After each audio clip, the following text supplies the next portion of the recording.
Herrschaftszeiten, alles muss man allein machen. Für was hat man denn Personal? Oh, das war mir jetzt gerade aufgegangen. Das ganze Haus voller Gäste und ich verletzt. War bloß die Post. War bloß die Post. Ist was? Ich kauf jetzt mit beinahe. Ha? Ich meine, gestürzt war ich fast. Mei, wie leicht hätten sie ja noch das Knack brechen können. Jetzt reden Sie doch nicht immer so unfein daher mit Ihren Untergiersinger Goschen. Genick heißt's. Halt darf er seiner schon mal ein bisschen besser zusammenreißen, gell? Halt kommen nämlich einige prominente Gäste. Und wie schnell ist man oben durch in die unteren Kreise? Immer natürlich unten durch, in die oberen, höheren Kreise. Der besseren Gesellschaft heute. Ja, es ist noch nie was schief gegangen. Und wer kommt nachher so besondere? Herr Professor Graf mit Gattin. Die kommen jedes Jahr. So besonders sind die auch wieder nicht. Es sind immerhin unsere besten Freunde. Und außerdem ist er ein erfolgreicher Schönheitschirurg mit eigener Klinik. Und um 10 ist schon immer zu. Oh. Und seine Frau, das ist vielleicht eine Schlaftablette. Mei, da hat der Mann studiert und so eine Frau daheim. Man fragt sich bloß, warum. Wahrscheinlich wegen ihrer exotischen Schönheit. Geh, wo ist denn die exotisch? An die Fußsäulen vielleicht und das Mensch. Also, ich muss doch bitten. Sie sprechen von einer Freundin des Hauses. Außerdem war Frau Graf einmal Miss Germany. Okay, die war höchstens einmal Miss Hosenberger.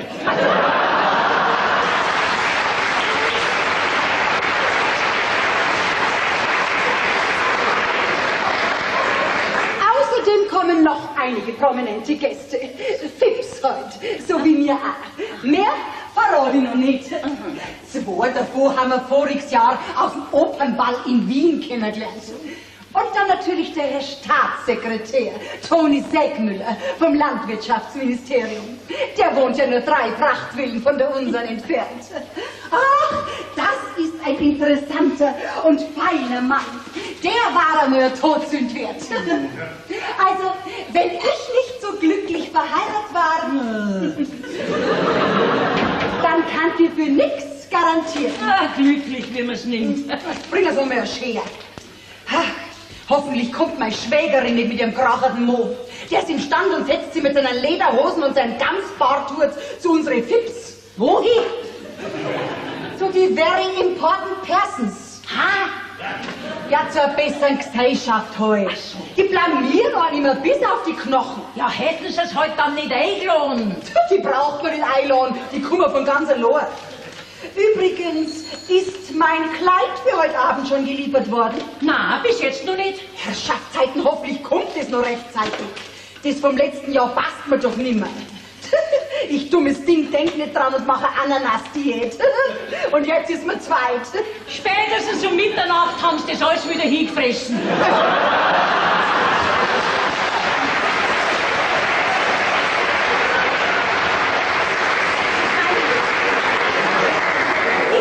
Hingefüttert.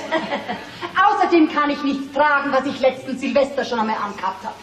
Die diesjährige Silvesterparty muss sowas werden wie ein Event. Verstehen Sie? Das muss alles bisherige in den Schatten stellen. Da muss man noch tagelang, was heißt monatelang davon reden. Unter uns Promis. Da. Was ist denn das? Lesen Sie es ruhig. Dr. Oskar Bock, Präsident der fleischverarbeitenden Betriebe Bayerns. Ha? Mein Mann ist zum Präsidenten ernannt worden. Ist das nicht schön? Ja, da verreckst. Wie ich bei ihm angefangen hab, da war er noch ganz ein gewöhnlicher Metzger. Und jetzt? Wieso steht jetzt da Dr. Bock drauf? Das ist eine Karriere, ha? Das soll ihm erst einmal einer nachmachen. Ja, wieso steht jetzt da Dr. Oskar Bock drauf, wo er doch Präsident ist? Wieso? Sie haben da vielleicht was Bohrendes an sich. Wie ein Zahnarzt. In Zukunft dürfen Sie besser auf Ihre Umgangssprache achten, ja? Ha? Das heißt nicht ha, das heißt wie bitte. Drücken Sie sich gefälligst einmal ein bisschen besser aus. Dem Stil des Hauses entsprechen. Ach so. Schließlich sind Sie nicht irgendwo angestellt, sondern in der High Society. Und ab heute sagen Sie zu meinem Mann Herr Dr. Bock. Und zu mir natürlich auch. Wie ist morgen, Herr Dr. Bock?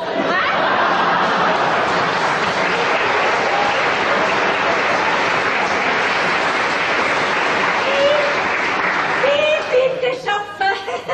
Also, Sie wollen mich wohl auf den Arm nehmen. Zu mir natürlich Frau Dr. Bock oder meinetwegen auch Frau Präsident. Jetzt stellen Sie ja doch nicht immer dümmer, als wir sind. Ja, entschuldigen Sie, Frau Präsident, aber jetzt weiß ich immer noch nicht, wieso er auf einmal Doktor geworden ist. Mein Mann hat diesen Titel... Haft! Sowas hat er Gott sei Dank nicht nötig. Nein, er hat ihn im Internet gemacht. Das haben Sie ja sicher bemerkt, dass er in letzter Zeit öfter am Computer gesessen ist. Weil, ich hab mir schon gedacht, jetzt schaut er einmal den alten Bock an. Ich meine natürlich den alten Herrn Dr. Bock. Jetzt schaut er sich schon die 6 Seiten vom Internet an. Also weiß Sie schon was vom Internet verstehen. Verstehe ich kaum. Naja, Sie werden es eben nie begreifen, auf was es ankommt, wenn man den Weg nach oben eingeschlagen hat. Oh. Scheiße! Frau Dr. Bock! Mad Money natürlich. Oh mei, oh mei. Die werden nur öfter stolpern auf den Weg nach oben. Hallo Alma, grüß dich Gott. Hallo Alma.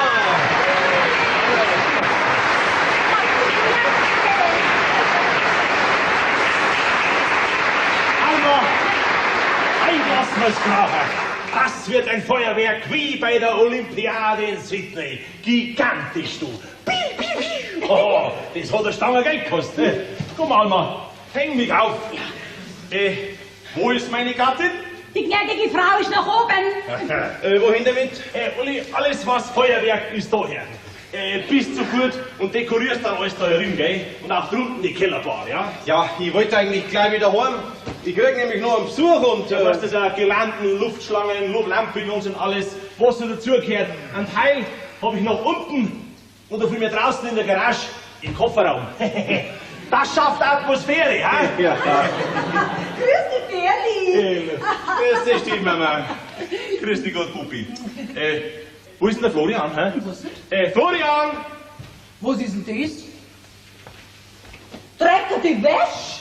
Du hast das wohl nicht alle. Mein Sockenmixer hat einen Geist aufgegeben. Ja, ich bin noch nicht deine Waschfrau.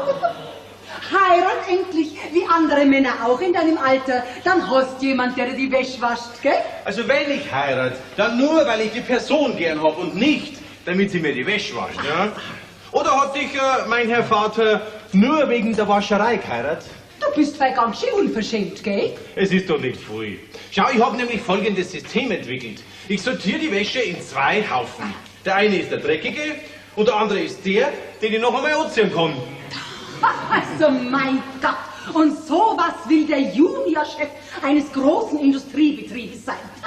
Alma, Herrschaftszeiten, die Wäsche muffelt. Ja. Alma, apropos Muffel. Ja? Die Fische schwimmen immer noch in der Badewanne vom Gästebad. Die müssen raus. Wenn womöglich einer unserer Gäste heute Abend zu viel trinkt. Sie meinen, weil er besoffen ist. Betrunken halt. Und er muss sich beim übergeben. Sehen Sie, man kann auch andere Worte wählen. Ja, keiner kannte schon, aber... Aus Ihnen wird nie eine Dame. Das Bad muss abends frei sein, ja? Das Bad ist abends frei. Da liegen die Fische bei uns auf dem Teller und nicht mehr in der Wanne. Game over, versteht's? So, Alma, Sie nehmen jetzt mal da die dreckige Wäsche. Ja. Bevor es der Herinano aus Muffin anfängt. Alma, wenn du mir meine Wäsche waschst, dann kriegst du ein dickes Bussi. Mach ich doch. Schon wegen dem Bussi. Also, du feist mir voll arg. Seit du nicht mehr bei uns wohnst, da ist gar nicht mehr lustig. Du fehlst mir auch, Alma. Ja. Wohin damit? In den Partyroom. Warte, ich geh gleich nicht. Wo sind denn die Tischkarten wieder, Herrschaftszeiten, dass die nicht vergessen werden? Wahrscheinlich habe ich es in meinem Arbeitszimmer auf dem Schreibtisch liegen.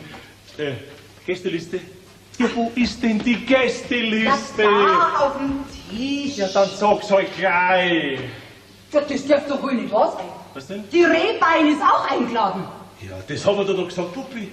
Nein, Ja, freilich haben wir das gesagt. die Rehbein? Deine Rehbein? Ja, meine Sekretärin kommt auch. Puppi, schau, sie ist doch nicht von da. Sie hat doch niemand in dieser großen, fremden Stadt. Ach, da darf mir doch das Herz brechen, wenn diese arme Frau Silvester allein daheim sitzen müsste. Mir kommen die Tränen. Ach, schau, Puppilein, dann tun wir doch auch ein gutes Werk, nicht? Dann kommt das arme Madel einmal ein bisschen unter die Leid. Also das ist doch wirklich eine Zumutung, wenn unsere Promis mit deiner Tipse an einem Tisch sitzen müssen. Hallo. Das ist keine Tipse, gell? Das ist immerhin eine Chefsekretärin eines mittelständischen Betriebes. Eine Frau mit einem tadellosen Aussehen. Tja, das glaube ich dir aufs Wort. Ich meine, die immer tadellos aussieht und geschminkt ist, nicht wahr? Und immer sehr adrett angezogen ist. Also, ich weiß gar nicht, was du gegen die hast. Vielleicht gefällt's mir nicht, dass du ein Verhältnis mit ihr hast. Puppi, du tramst ja. Gekommen ist erst 1,5 Jahre bei uns und schon Chefsekretärin. Mei, bei der Rasse, Klasse, da sind sie am Schreien nicht, gell? Komm, lenkt nicht ab. Seit ihr diese Dienstreise nach Salzburg gemacht habt, hat die sowas Vertrauliches im Blick. So als wollte sie sagen, meine Liebe, wenn du wüsstest. Puppi, schreibt man Moos haben wir jetzt wirklich mit 2 O, hä? Ja, natürlich. Moos heißt im Bayerischen so viel wie Geld und das hat er zum Saufordern. Also, warum bist du in Salzburg über Nacht geblieben, ha? Du hättest doch ganz leicht heimfahren können. Mit dem großen Wagen. Der ist nur ein Hupfer gewesen. Puppi, ich fahr doch nicht in der Nacht von Salzburg nach München heim, wenn ich am nächsten Tag einen Termin in Linz habe, also bitte. Komm, erzähl mir doch nix. Weil diese Rehbein dabei war. Und da geht was. Wir Frauen spüren das. Wir spüren Rivalinnen 10 Meter gegen Wind. Und bei der, da schlagt mein Geigerzähler aus wie nach einer Atomexplosion. Mein Gott, Ossi, ich kenn dich doch. Bei jeder Frau unter 30, da wackelst doch du mit deinem Hintern wie so ein karibischer Salsa-Tänzer. Und ausgerechnet auf die hättest du keinen Bock, Oskar Bock. Hab ich gehabt, Puppi. Ja, früher, da gib es zu.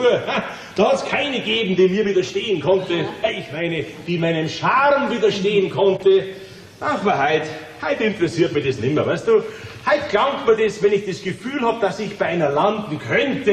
Ich will doch gar nicht mehr landen. Na, weißt du, ich komme jetzt in das Alter, wo ich gerne mal eine günstige Gelegenheit verpasse. Sehr komisch. Da, ruf's an und sag ab. Aber Puppi! Ja, du hast es in der Hand. Sie oder ich? Ja, wo feierst denn dann du, Silvester?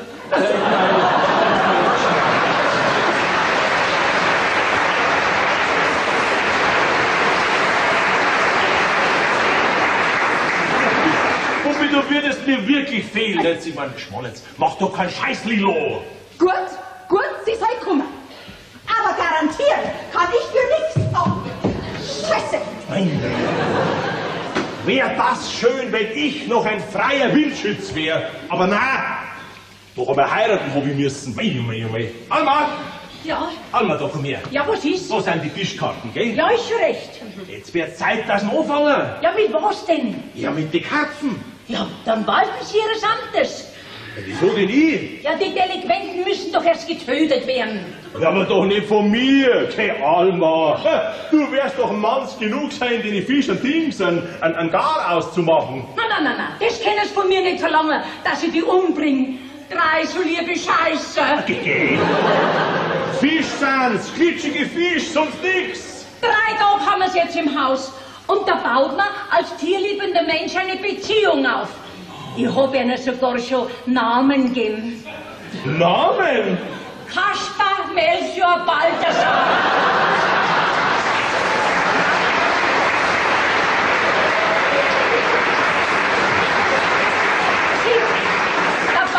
Der Balthasar, das ist der Dunklere, weil doch das auch der Neger war. Und der Melchior, nein, jetzt darf es mir nicht auslachen, aber der Melchior erinnert mich an meinen leider so früh verstorbenen Mann.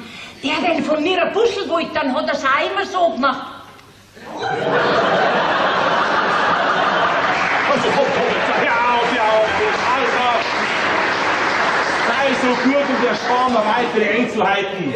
Du wirst jetzt auf alle Fälle diesen Kaspar, den Balthasar, Den Melchior? jawohl, den auch abmurksen, killen, verstehst? Den Melchior auch? Ja, der ganze Bestand wird gekeult. Alle 3 wirst du zu Saubern über den Belly ziehen. Nie und nimmer. Ich bin inzwischen schon befreundet mit ihnen. Und ne, kein Mensch tötet seinen Freund. Ja, bringen Sie es doch um. Ja, Sie sind doch Metzger. Moment. Ich bin Fleischwarenfabrikant, gell? Ja, früher hast du recht. Wo ich Metzger war, da hab ich auch schlachten müssen, ja. Eben drum, killen Sie's. Ich nehm's dann aus. Herrschaftszeit, ich hab doch keine Zeit für sowas. Wenn unsere Gäste kommen, dann kann ich nicht stinken wie der Verkäufer von der Fischhalle. Ja, bei dir ist das was anderes. Bei mir war das anders, ha? Gut, ja, ich probier's. Aber versprechen kann ich nichts. Alma, das ist doch ganz einfach. Was denn? Du nimmst den Fisch in die eine Hand, den Bierschläger in die andere und zack. Nicht? Und dann den nächsten und zack. In 5 Minuten ist alles erledigt. Was wollte Sie? Ah ja, Flaschen. Leere Flaschen wollte ich. Und zack! Und zack! Gerrit, vielleicht. Na.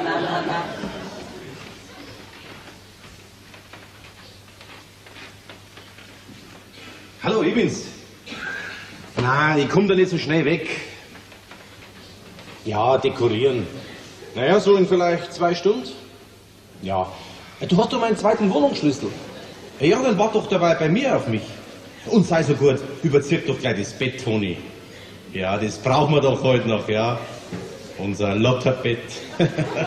Unsere Lustwiese, wie du immer sagst, Toni, ja. Na, da ist ja nicht viel los. Die Ruhe vor dem Sturm. Mei, ich freue mich schon auf das blöde Gesicht von meinem Vater, wenn ich die Bombe platzen lasse und er erfahrt, dass wir 2 zusammen sind. Ja. Unsere Beziehung wird nicht nach seinem Geschmack sein. Ja, klar mache ich. Ja, ich schick mich. Bis später, Toni. Ja, ich dich auch. Mein Gott, welcher Idiot ballert denn jetzt schon rum, hä?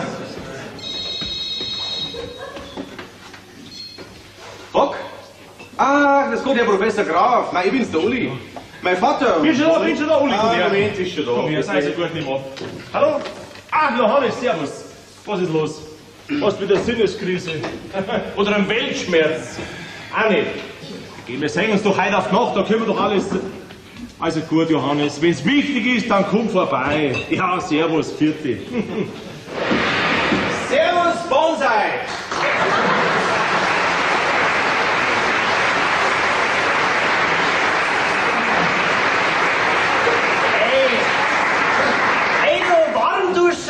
Warum werden wir da nicht aufgemacht, ey? Warum gehst du nicht zur Haustierei, ey?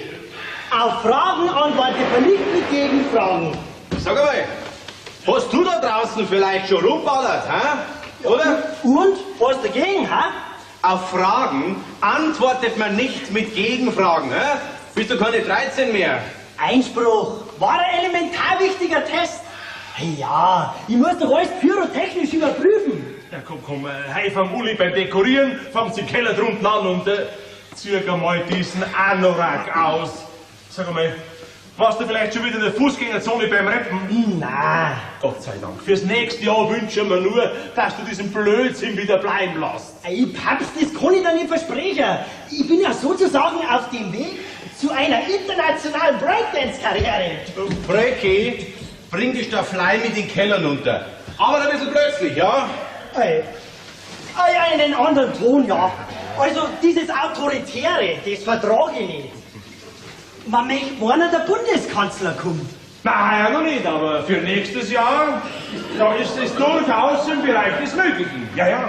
Wenn meine politische Karriere genauso schnell vorangeht wie mein gesellschaftlicher Aufstieg, dann darf sich dieser Mann geehrt fühlen, wenn ich ihn überhaupt zu uns bitte. Verstehst du das?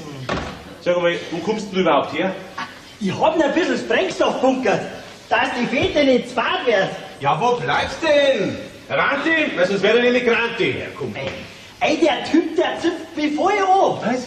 Warum hat mich der Storch nicht bei der Queen durch den Kamin fallen lassen? Die hat wenigstens einen Haufen Diener. Herr Bock, ich pack's jetzt, gell? Ich kannst dich ja von Florian Heifer lassen. Bei was? Ja, beim Karpfen umbringen. Ey, da habt ihr euch sozusagen an einen Fachmann gewandt. Alma, ich komm gleich. Ja, was ist jetzt mit dir? Ja, was willst du denn mit dem Kanonenschlag? Noch nie was vom Dynamitfischen gehört? Sag mal, möchtest du uns vielleicht das ganze Haus in die Luft springen, hä? Du Paps, ich weiß, es ist gerade ein bisschen unpassend, gell? Aber hättest du vielleicht einen Honig für mich? Ja, ich bin gerade nicht liquid. Was? Flüssig? Nein. Was nein? Nein, weißt, dass ich auch nicht liquid, flüssig bin. Ey, ausnahmsweise, leihweise. Ey, auch nicht einmal leihweise, ausnahmsweise. Aber in meinem Geldbeutel, da ist total tote Hose. Ja, sei froh, dass bloß im Geldbeutel ist. Wart, Freund.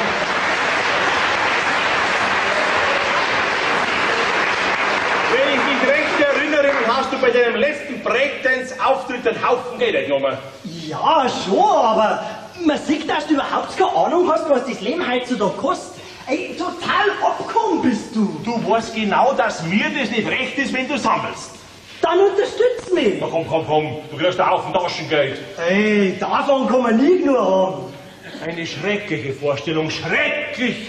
Der Sohn vom Wurstbock sammelt in der Fußgängerzone. Ja, hoffentlich hat ihn niemand kennt. Das weiß ich nicht. Auf jeden Fall habe ich das ganze Geld gleich in Kanonenschläge, Chinakracher und Böllerschiss investiert. Das hätt's alles gar nicht braucht. Für Feuerwerk bin ich zuständig. Der Papst, du mit deinen Raketten. Das ist ja gerade wie wenn einer einen Wind lässt. Was? Ey, voll öde ist das. Das muss scheppern, dass sogar die Oma in der Seniorenresidenz aus dem Bett hebt. Ja, meinst denn du, ich wart bis die Schwammerl wachsen, ha? Ich bin doch nicht ein Kasperl. Komm, was ist denn los heute, mein Lieber? Du, dieses cholerische, das darf er sich abgewonnen, mein Lieber. Der große Bruder, das meine ich, das hat er von seiner Mutter. Und? Wo bleibt jetzt mein Huni, Alter? In meiner Brieftasche, Partner. Komm, Paps, schütt halt eine kleine Dividende aus. Ey, du bist doch echt nicht der Typ, der seinen Jüngsten mittellos ins neue Jahr rutschen lässt. Da sieht man, dass du mich immer noch nicht kennst.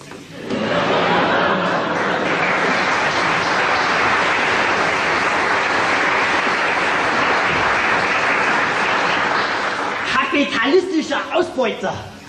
Boah, hey, Endfrust total ist das. Also, Flori, du ziehst dich mal schon um, gell? Mit ihrer Schlapperhosen und den ausgelatschten Turnschuhen sitzen sie nicht zu unsere Fips an die Tafel. Okay. Du Mama, der Papa hat gesagt, du sollst mir einen Huni geben. Ja, weißt, der hat gerade sein Geldbeutel nicht zur Hand gehabt. Stimmt das, Ehrenwort. Na, ein Ehrenwort ist halt auch nicht mehr das wert, was er mal war. Aber wenn's der Papa sagt. Bingo! Du, und nach der Kellerkosmetik, da geh ich noch zum Reiten. Ja, dein Pferd muss schließlich bewegt werden. Irgendeiner muss sich doch um die arme Kreatur kümmern. Was heut noch? Das ist mir aber gar nicht recht. Und anschließend, da schau ich bei meiner Keule vorbei. Bei was für eine Keule? Ja, bei der Chrissy, mein körperlicher Gegenpol. Also eine Sprache hast du.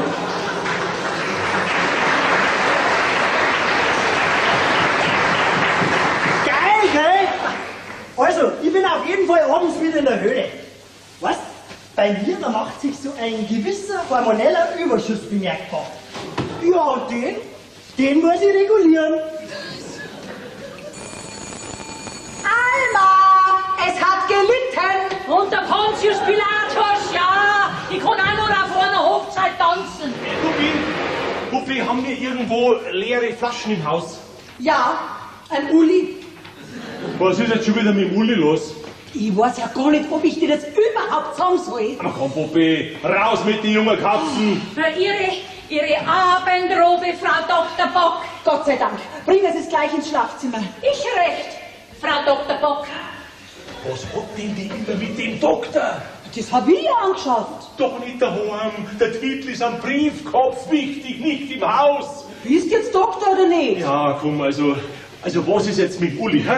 Also, der Uli, dein Sohn aus erster Ehe. Puppe, fang nicht bitte bei Adam und Eva an. Ich weiß selber, wer der Uli ist. Also, na, setz dich aber zuerst einmal hin. Also, pass auf. Ja. Der Uli, der ist doch bereits Mitte 30, lebt allein in einer großen Wohnung, die du ihm finanziert hast. Tu einen Gang raus, Puppi. Was ist los? Also, die Sache ist so pikant, immer so brisant, dass ich gar nicht weiß, ob ich da wirklich... Frau, du sprichst in Rätseln. Ja, komm doch einmal zur Sache. Also, komm ich doch vorhin gerade dazu, wie er telefoniert, mit einem gewissen Toni. Ja und? Ach, soll ich das Telefongespräch bei ihrem kassieren? Ach, Schmarrn. Dabei höre ich zufällig, wie er diesen Toni auf unser Fest einlädt. Ja, das Essen wird doch gegangen, oder? Also, ich gehe jetzt dann wieder zum Kaspar, zum Balthasar und zu meinem Melchior. Ja, um Gottes Willen hast du noch jemand eingeladen. Geschmarrn.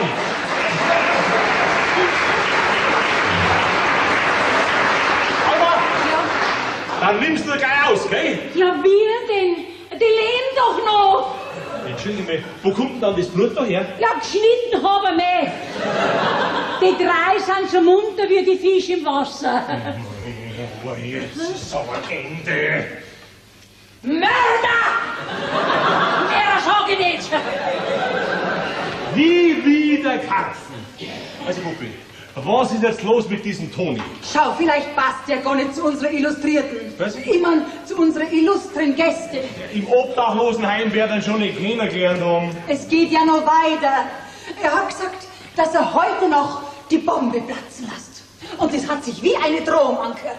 Und dann hat er gesagt, dass er sich schon auf dein Gesicht freut, wenn du ihn und den Toni siehst. Ja, und ist das alles? Na, blöds Gesicht, hat er gesagt. Oh, mein Lieber, über mein blödes Gesicht, da wäre ich mit ihm noch einmal unterhalten müssen, mein Lieber. Und jetzt, Berlin, jetzt musst du ganz stark sein. Hey, das bin ich doch immer. Es ist nämlich so, ich glaube, der Uli, dass er andere Neigungen hat.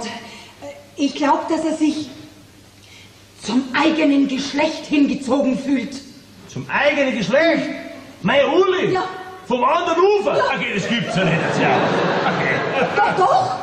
Er hat gesagt, dieser Toni soll ihr Lotterbett herrichten, ihre gemeinsame Lustwiese. Du, das hört man jetzt öfter. Das kommt in den besten Familien vor. Ja, aber doch nicht in meiner. In jeder Familie, aber in meiner gibt's sowas nicht, wirklich nicht. Ja, Nein. du, da brüsten sich jetzt sogar die Bürgermeister damit. Ja, das wäre jetzt ganz modern. Und heiraten dürfen sie sich jetzt auch. Nein. Ja, Mein Sohn, ein Frauenverweigerer. Mit meinen Gene. Wo ich immer so ein großer Verführer war. hast du wahr gesagt? Ja, war. W-A-R. Und jetzt sei so gut, hör auf, gell? Für alles habe ich jetzt Verständnis, nur nicht für deine Eifersucht. Also gut. Rede eben heuer nimmer davon, gell? Nein, schlimmer hätte es gar nicht kommen können. Oh, Uli, warum tust du mir das bloß an? Am liebsten würde ich mir jetzt wohl in der Ecke sitzen und warnen. Oh, ich bin nicht da. Mei. Wie ich mir jetzt leid tue. Geh, jetzt reiß dich halt zusammen. Ich kann nicht. Puppi, bitte sag das Fest ab. Ja, warum macht denn niemand auf, ha? Doch nicht. Ja, die Wagner! Ja, grüß dich, Ja, Alter. grüß dich, das ist eine Überraschung. Ja. Weil die Frau Dr. Bock hat schon Angst gehabt, dass sie überhaupt nicht gibt. Ja, haben Sie es nicht erkannt?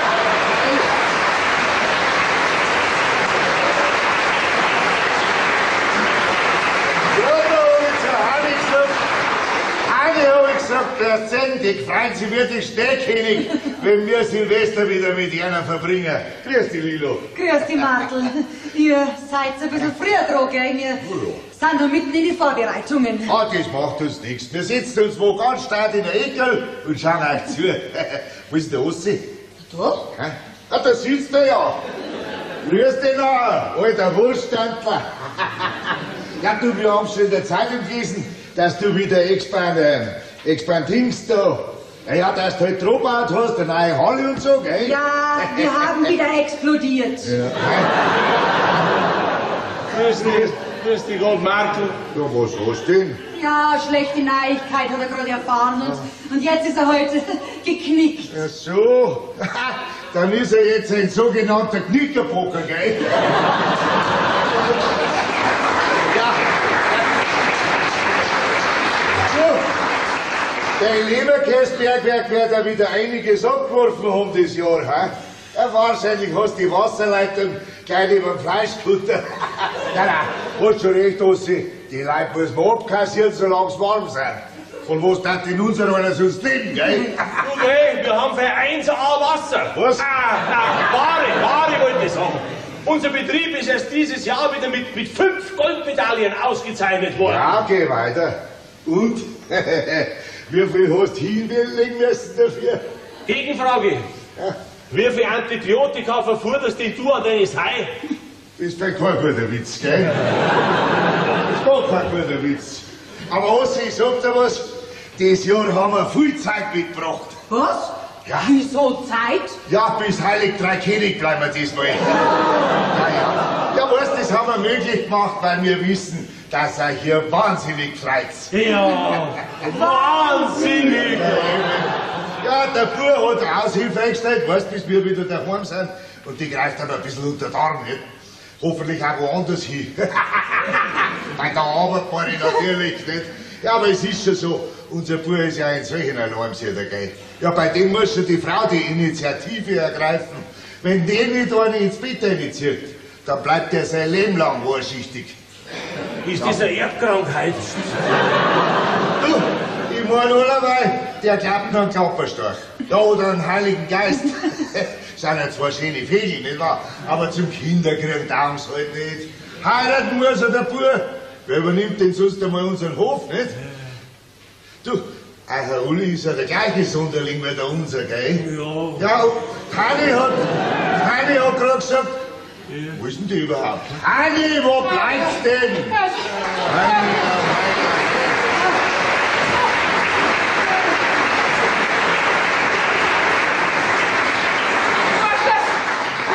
Die kleinen Sachen hättest du nicht mehr kennen. Ja, freilich.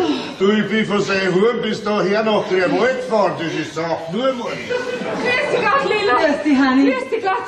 Na, ist uns die Überraschung gelungen? Gerade habe ich noch im Auto zum Martel gesagt. Martel, habe ich gesagt, wenn wir heuer länger bleiben, da werden schauen. Warum sagt denn keiner was? Wir schauen gerade ein bisschen, ja. Und ihr bleibt also wirklich bloß bis Heilig Drei König? Na ja, ein paar Tage können wir schon noch dranhängen. Ja, wunderbar. Ja. Da darfst du uns eine narische Freibahn, ja. Ja, du geh, deinen zweideutigen Humor hast du selber noch. Wo ist denn der Burli? Was? Ja, wo ist denn der Burli? Was? Ihr habt gemeint, euer Bub versorgt den Hof? Nein, das ist... Nein, Burli, nicht den Garten auch machen. Was? Er macht ja nichts davon, ist ja gefroren. So, da ist er, jetzt kommt denn der Burli.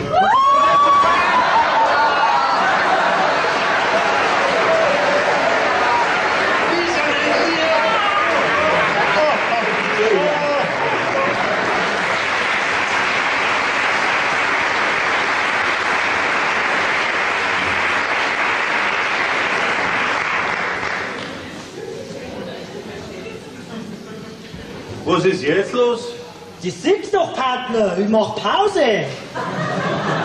Würdest du dich freundlicherweise daher bequemen? Wir sind noch nicht fertig. Ey, du Sklaventreiber, ich brauche jetzt die Stärkung. Sonst überstehe ich diesen Heimatabend halt nicht. Partner, Du unterbrichst jetzt augenblicklich deine Pause und machst da drüben fertig. Hey, ja, okay. Nur keine Panik. Also das hättest du wirklich auch noch machen können. So, fertig. Und du haust dir für heute nur in die Badwanne rein. Aus deinen Turnschuhe der Moders raus, wie aus einem ungelüfteten Keller. Also, dass du ein Mädel hast, das wundert mich direkt. Der vorwärts einpacken.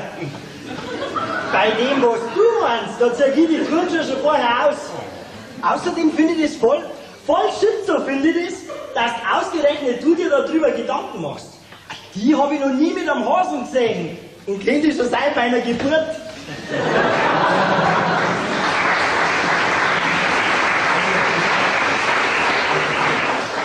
Weißt du überhaupt, dass es zweierlei Geschlechter gibt? Du kriegst jetzt gleich ein Watschen. Und zwar eine Spezialität des Hauses Bock. Eine sogenannte Bockfotzen. Spitz den Klo. Das ist doch keine Pinnwand nicht. Ja, so ist Tackern. Oh, Tacken. Übrigens, heute Abend, da bringe ich meine Keule mit. Da wirst du schauen. Rattenscharf, mehr sag ich nicht. Ja, wahrscheinlich das gleiche Fackel wie du.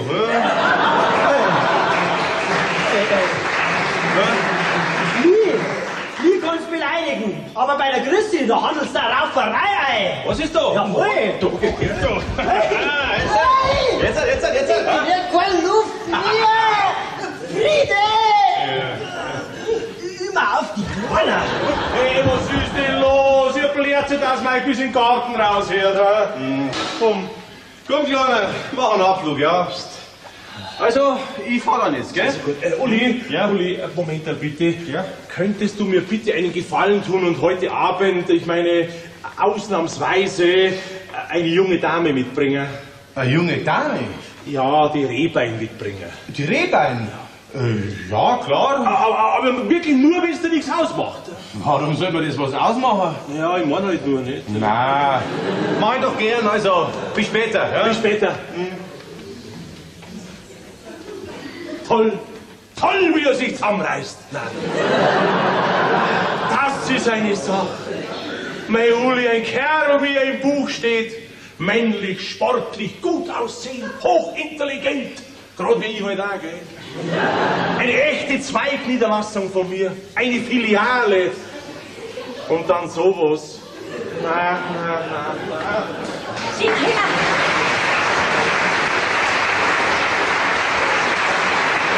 Sie können ja jetzt auf den Kopf steigen und mit den Füßwackeln, ich rühre die Fische nicht mehr um. So, und was meinen Sie, was wir heute Abend essen, ha?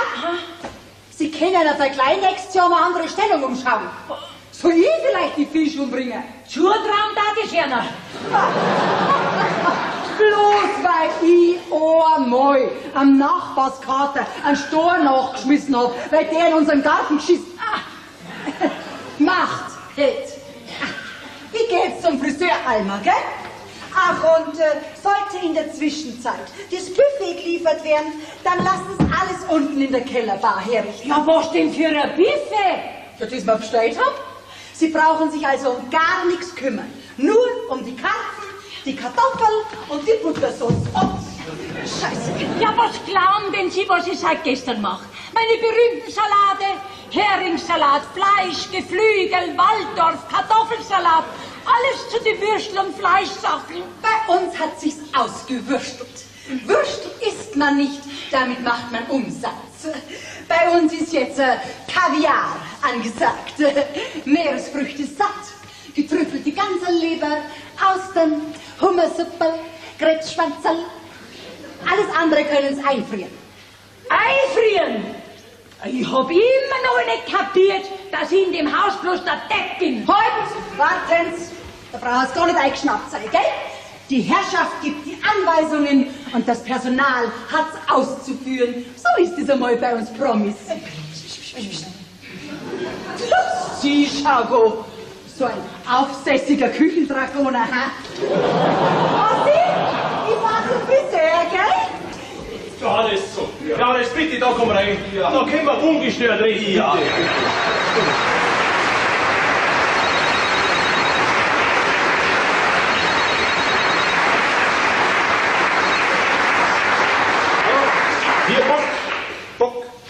Wer ist da? Die Christi. Ich kenn keine Christi. Wer sind Sie? Die Freundin vom Bonsai. Von meinem Sohn. Vom Uli. Vom Florian. Aha, gut, ja. Ich werde es ihm ausrichten, jawohl. Er braucht Sie nicht abholen, Sie warten bereits im Reitstall auf ihn und, was ist los? Ja, ist gut, ich werde es ausrichten. Ja, unglaublich. Die jungen Leute, die haben eine Sprache. Sie findet, das Pferd von der Lilo ist ein echt geiles Teil. Unglaublich. Aber Johannes, jetzt zu dir, was ist denn los? Du machst ja ein Gesicht, wie wenn du gerade deinen Steuerbescheid gekriegt hättest. Ach, weißt du was, Karl, im Moment da stehe ich mir irgendwie selber im Weg.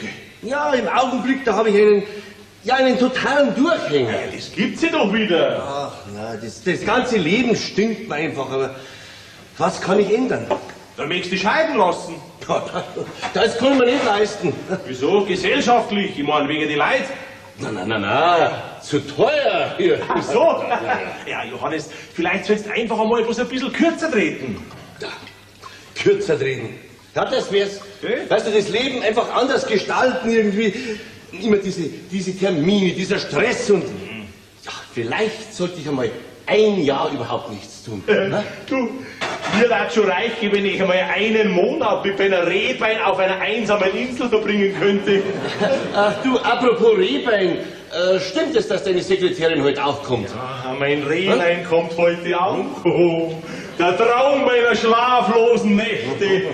Sag einmal, Johannes, ist das nicht der Wahnsinn von einer Frau? Naja. Prestel. Prost. Ja, du, und deine Frau ist damit einverstanden? Ja, der bleibt schon nichts anderes über. Sie haben klipp und klar gesagt, wenn Sie die Rehbein nicht dabei haben wollen, ja, dann können Sie gern woanders Silvester feiern. Ja, da war das Thema gleich vom Tisch. Also Donnerwetter, also sowas würde ich mir nicht trauen. Ja, man muss sich durchsetzen, Johannes. Ja, aber du, diese Rehbein... Du brauchst nicht leise reden. Na, die Alma, die hört ein bisschen schlecht. Und meine Gattin ist beim Friseur. Da dauert es länger, bis die wiederkommt. Ja, also pass auf, diese Rehbein, sie ist doch diskret, hä? Ach, diskret, da kann man gar nicht sein. Die sagt nicht nur nix, die sagt überhaupt nichts. Ja, das ist gut.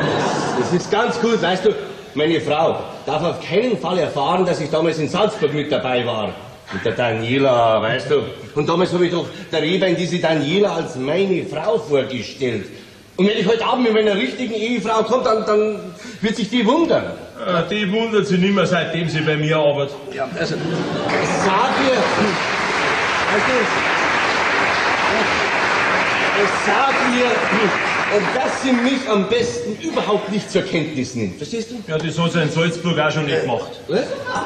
Ja, also ich möchte nicht, dass mein Seitensprung irgendwie aufkommt. Wer will das schon, gell? Weißt du, meine Frau ist in solchen Angelegenheiten total humorlos. Ja, du, die meine genauso. Ja, da sind die Frauen komisch, gell, irgendwie. Ja. Die meine unterstellt mir doch pausenlos, dass ich sie betrüge. Dabei träume ich doch bloß davon. Du, aber in Salzburg, da sind wir ausgebrochen aus dem Ehejoch. Wenn auch nur für eine Nacht. Oh, was für eine Nacht, du Herr. Voller Leidenschaft hab ich mein Rehlein verführt. Und ich war atemlos in den Armen meiner Daniela gelegen. Ja, die Daniela, deine Krankenschwester, gell? Diese magerne. Sag einmal, leidet die an Magersucht? Ja, mein Gott, sie ist halt ein zartes Ding. Kein Gramm zu viel auf den Rippen. Herr Bock, Was ist jetzt schon wieder gebrochen? es ist wegen dem Kasper und dem Balthasar. Sind Sie jetzt endlich über den Jordan? Na, immer noch in der Badewanne. Mein Gott. Und der Melchior, das ist vielleicht einer. Immer wenn er ins Bad kommt, dann hupft er vor lauter Freude aus dem Wasser und wackelt mit seinem Schwanzerl. Das Bad schaut aus wie der Löschschweier von der Freiwilligen Feuerwehr nach dem Großeinsatz. Das darf nicht wahr sein. Das darf doch nicht wahr sein.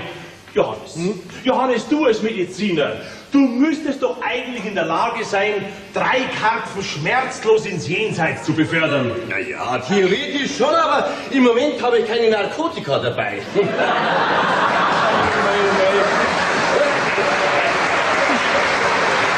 Johannes, ich bin ja nicht davon ausgegangen, sagen, dass sie vorher eine Narkose kriegen, bevor du einer Posauber neben dem Tätz ziehst, verstehst du? Mörder! Killer! Hey, allerseits! Sag mal, wie haben wir's denn? Kannst du vielleicht nicht Grüß Gott sagen, hä? Ich hab ja so gesagt. Ja, lass gut sein, Oskar. Servus, Flori. Info, ich gehe jetzt zum Reiten. Info! Dein Pferd hat eben angerufen. Ja. Es wartet auf dich. War voll krass, ey, cool. Voll krass, ey, cool. Sag mal, sprich haben die jungen Leute. Ich möchte bloß wissen, woher der Bub das hat. Ja, dreimal darfst du raten. Du, aber dass du heute Abend da bist, gell? Heute Abend zu Hause, das war abgemacht, klar? Klar. Übrigens, heute Abend bringe ich die Grüße mit. Da wird's euch ausklinken von Neid, was ich für eine Unterlage hab. Rappenscharf, mehr sag ich nicht. Unglaublich, diese Jugend von heute. hä? Du, wie ich so alt war wie du, da habe ich Tag und Nacht nur gearbeitet. Ja, ich arbeite auch Tag und Nacht an ihr.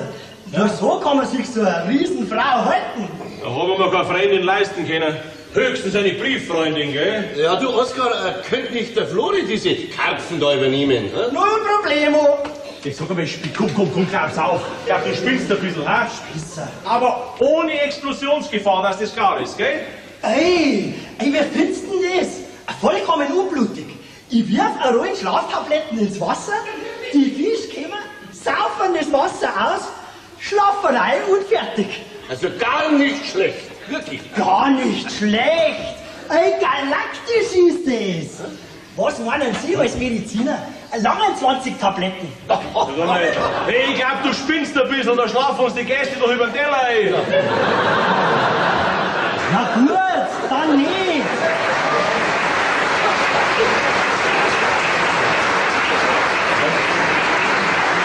Jetzt mir 5 Minuten für einen Geistesblitz. Länger brauche ich nicht. Mein Lieber, du, der Tag, der hat schon gut angefangen. Meine Schwester mit ihrem blöden Hund ist auch schon gekommen. Was, deine Schwester und ihr Mann sind schon da? Ja, freilich. Und stell dir vor, bis Heilig Drei König wollen die da bleiben. Ja, das geht mir gerade noch. Und dann Ärger hat's auch gleich wieder gegeben mit einer, weil er im Garten draußen Heifel machen wollte. Es ist ja unglaublich, wie sich manche Leute aufführen. Ja, Gell? du, das darfst du mal raus. Aber das ist noch nicht alles. Der ist wie von einer Tarantel gestochen, der Reh hat sich auf die Lilo gestürzt. Und so schnell als gar nicht schauen können, dann soll ich zwar auf dem Sofa gehen. Ja, ich habe direkt Angst gehabt, dass er ihr in seiner Ekstase die Gurke durchbeißt. Der ist ja schärfer als mein Skalpell. Ja. Und wenn du dann energisch zurechtweist, dann setzt er sich hin, schaut treuherzig und wackelt mit dem Schwanzl. Also das könnte ich nicht.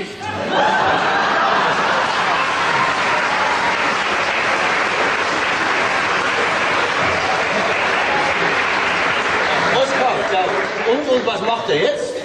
Wahrscheinlich liegt er jetzt mit meiner Schwester im Bett. Ja, Wahnsinn! Was ist denn jetzt wieder los? Na, ich hab einen Kurzen! Ja, mir auch. Hey. Wie wir im Wohnzimmer auch. Hey, sorry. Ich wollte die Exekution elektrisch durchführen. Schmeißt der Mama ihren Föhn in die Wanne und crash. Rolling Rohr! Lauter Wahnsinnige, lauter Wahnsinnige. Der einzige Normale in diesem Haus bin anscheinend ich. Und haben's wenigstens seinen Geist aufgeben? Nur die Sicherungen Ja, und die Fisch? ziehen gelassen weiter ihre Runden. Gott sei Dank! Aber der Schrotter werden solche armen Spatzeln. Nein, das darf nicht wahr sein. Das darf doch einfach nicht wahr sein. Um 3 Karpfen zu eliminieren, werden hier ganze Häuser unter Strom gesetzt. Jetzt übertreibst du aber, Pax. Du, jetzt häng mir bitte kein Schnitzel ans Ohr. Ich muss um die Häuser. Hey, Sportfreund, vorher tust du aber noch die Sicherung rein, ist das klar? Korrekt? Ciao, Alter. Ja, also Oskar, ich muss auch wieder los. Wir sehen uns ja heute Abend, gell? Ja. Ach du, Oskar, und hoffentlich geht alles in Ordnung. Ja, Johannes, halt die Ohren steif, ich bin doch bei dir. Wiederschauen zusammen. Bis später. Und? Was hat er? Ja, alles brauchst du auch nicht wissen. Herr Bock, Ihre Frau hat mir mit Entlassung gedroht, wenn's zum Abendessen nicht auf dem Tisch liegt. Wer, ich? Nein! Die Fisch aus! Ich halte es mit diesem blöden Fisch nicht mehr aus! Ja. Alma, Ja. du bleibst selbstverständlicherweise bei uns. Und nach die Feiertag, da tun wir die Karpfen in unseren Whirlpool rein, ne? Da haben wir ein paar Stornen rein, kaufen ein paar Schlingpflanzen, dass sie sich recht wohlfühlen, ne? Ja. Na, da wird meine Frau eine Freude haben, nicht? Und im Frühjahr dann, wenn sie ein bisschen auftaut, dann machen wir unseren Gartenteig halt ein bisschen größer. Die 3 Karpfen, die brauchen ja einen Platz, nicht wahr? Begnadigt, Sie dürfen leben. Ach, ist das schön. Ja, und was servieren wir dann unsere Gäste? Na, wir servieren das, was wir immer serviert haben an Silvester, nicht wahr? Meine berühmten Salate. Ach, freilich. Oh, Herr Bock, ich danke Ihnen schön. Und ich danke Ihnen im Namen vom Kasper, Nur mal.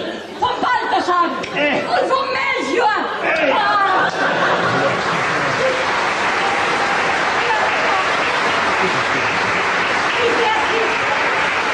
Ich werde Sie jeden Abend in mein Nachtgebet einschließen. Sie dürfen leben, Sie dürfen leben. Bock, Frau Schiffer, Sie sind's. Oh, das freut mich, dass ich Sie persönlich sprechen kann. Frau Schiffer, na, entschuldigen Sie, ich bin ein bisschen nervös. Es ist ja nicht alltäglich, dass man mit so einer schönen Frau wie Sie redet, nicht? Ich meine, nein, Sie sind schon richtig. Sie sprechen mit dem alten Bock, ja. Ah, nein, mit dem Bock Senior natürlich. Was? Sie sind schon am Flughafen. Wunderbar. Ich schicke einen kleinen Fahrer raus und lasse Sie abholen, gell? Wo sind Sie? In Palma. Mallorca. Haben Sie einen verflogen? Was? Sie kriegen keine Starterlaubnis? Wieso? Dichter Schneetreifen und Eisregen. In Mallorca. Was, in 2 Stunden kann Sie es aufhellen? Frau Schiffer, Sie müssen kommen, egal wie eisig, ich meine, wie spät das ist. Ja, bei uns geht's auf alle Fälle bis in der Früh um 5 Uhr geht's rund. Ja, wir warten auf Ihnen. Viert bis später. Bis gleich. Die war gut, ja, die bin ich kommt. Ja, die bin ich kommt, aber dann.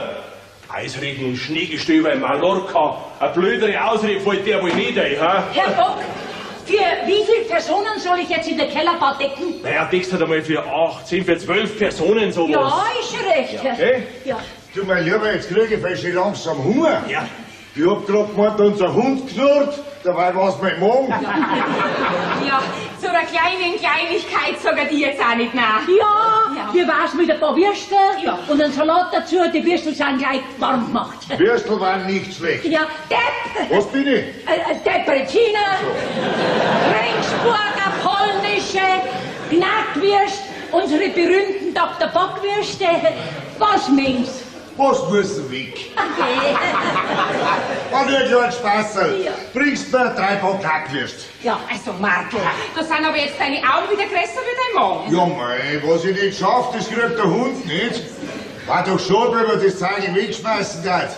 Hast du nichts dagegen, Ossi? Geh, Mann, tu dir keinen Zwang an. Du, ich hab so viel, dass ich's gleich verkaufen muss. Schaust du denn nicht? Warum denn? und was kriegen nachher Sie, Frau Wagner?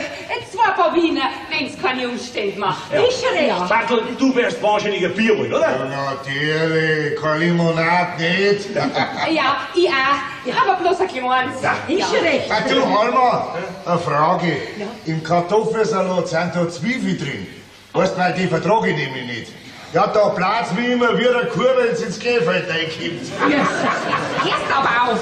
Also mit meinem Gemahl, da blamiert man sich, wo man bloß hinkommt. Ach, geht der Schwager, weißt doch, wie das ist, nicht wahr? Da kann ich aber stundenlang mit unter die Leute gehen. Es brauchst einen Ruf wie Donnerhall, weißt du schon? Jetzt bist du aber stark.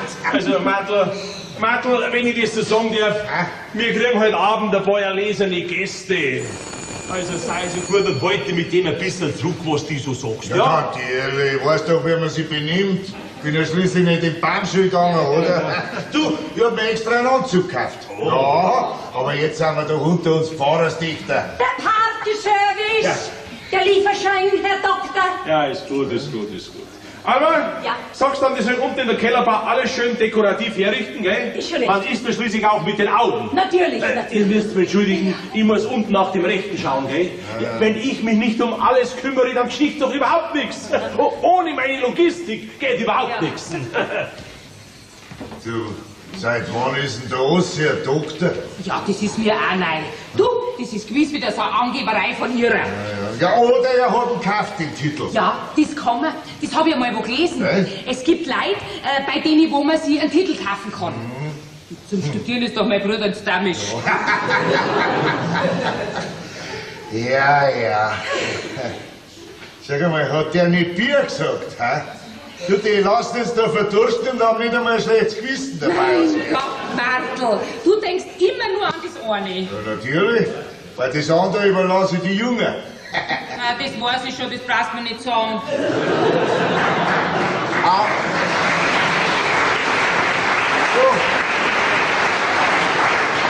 Nur aus gesundheitlichen Gründen. Der Doktor hat gesagt, ich muss jede Anstrengung vermeiden. Alma! Oh, die gnädige Frau kommt. Ah, wie schön! Das Buffet ist ja schon geliefert. Ja, Frau Rick, wie schaust denn du aus? Wie ein Zirkusgaul. Mein Lilo, also wie die Gloria vom Turm und Taxi. Du, auf der Straße, wenn ich die getroffen hätte, ich hätte die nicht kennt. Jetzt bist du aber Stadtmann. So denn, ein Zirkuspferdl ist doch was Schönes. Also sowas habe ich meiner Lebtag noch nicht gesehen. Ja, das denke ich mir schon, dass ihr am Land sowas nicht kennt. So, da bringe ich was zum Trinken. Ja, da fahr weg. Die Wiener und die Genickwürste. Die sind gleich so weit, gell? Was heißt da Genickwürste? Ich wollte Knackwürst. Auf Anordnung von Frau Dr. Bock heißt es Genickwürste. Gell, Frau Doktor? Also, ich kann froh sein, dass mir jetzt nichts Passendes einfällt. Ihr müsst mir entschuldigen, gell? Aber ich muss mich ja noch umziehen. Scheiße. Frau Riebel, herzlich willkommen in meinem Haus. Herzlich willkommen. Es ist schön, dass Sie da sind, Frau Riebel. Immer so Sag mal, was bist denn so nervös? Da soll man dann nicht nervös sein, ist doch wahr. Stell dir mal vor, erst jetzt ist das kalte Buffet geliefert worden. Frau Riebel, da werden Sie an diese Firma einen Brief schreiben müssen, einen Brief, den sich die aber nicht hinter den Spiegel stecken. Ja, wer glaubt denn die, dass ich bin, ha? In der Ruhe liegt die Kraft, Vater. Ich bin extra früher gekommen, dass ich nur helfen kann, wenn es irgendwo brennt. Die Frau Rehbein, die will auch helfen. Nicht wahr, Frau Rehbein? Ja, klar. Ja, Frau Rehbein, ich hätte mit Ihnen noch was zu besprechen, Rehlein. Jetzt lasst doch erst einmal einen Mantel ausziehen, ja? Entschuldigt, grüß euch. Grüß dich, Uli. Darf ich vorstellen, das ist Frau Rehbein, meine Sekretärin. Mhm. Grüß Gott, grüß Gott. Ja, grüß ja, na gut. Was heißt Sekretärin? Meine Chefsekretärin, der gute Geist meiner Firma. Was darf ich Ihnen zu trinken anbieten, Frau Rehbein? Danke, nix im Moment. Ach, und das Kleid steht Ihnen ja bezaubernd. Ach, ein traumhaftes Kleid über einem traumhaften Körper. Damit werden Sie heute Abend bestimmt die Schönste sein. Ach, was sage ich denn heute Abend?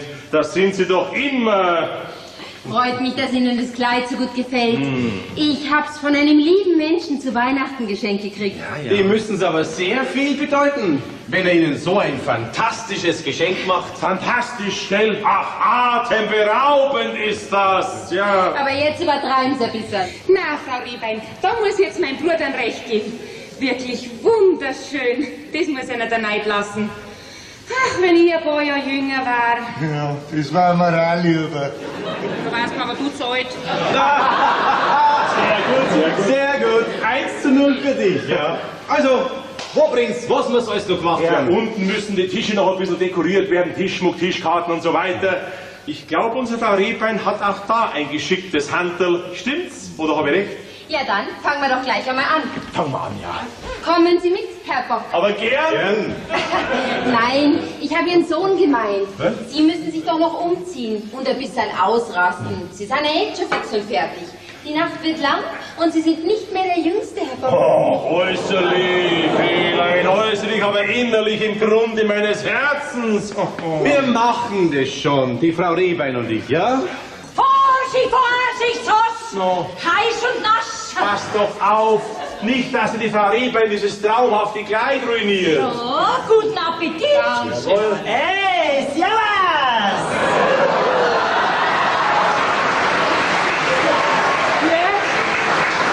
Ja, hab ich eine Erscheinung? Hä? Ja, wie schaut denn die aus? Wir haben doch noch nicht Fasching. Also, von mir aus kann die Fete nicht sein.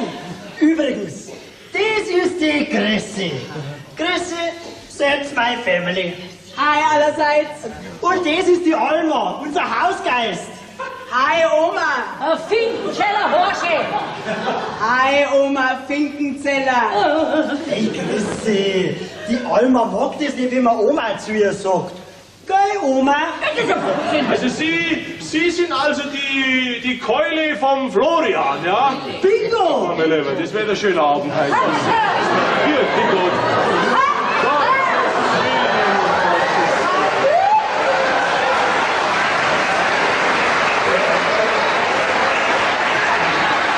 Du igernde Sau! Das doppelte Lotchen! Liebe Zeit. Ja, was ist das? Gewand ist ja unmöglich. Er trug den Busen unter und zieht ein Ausstück weiter auf. Das ist wunderbar. Jetzt ist soweit. Jetzt ist es soweit. Jetzt trifft mich der Schlag. Geh, Mama, wegen der Chrissy Aufmachung braucht's die nicht umhauen. Das ist echt fett. Das tragt man heutzutage. Echt geil ist das. Hey, Kleine, komm, zeig dir, was du noch mitgebracht hast.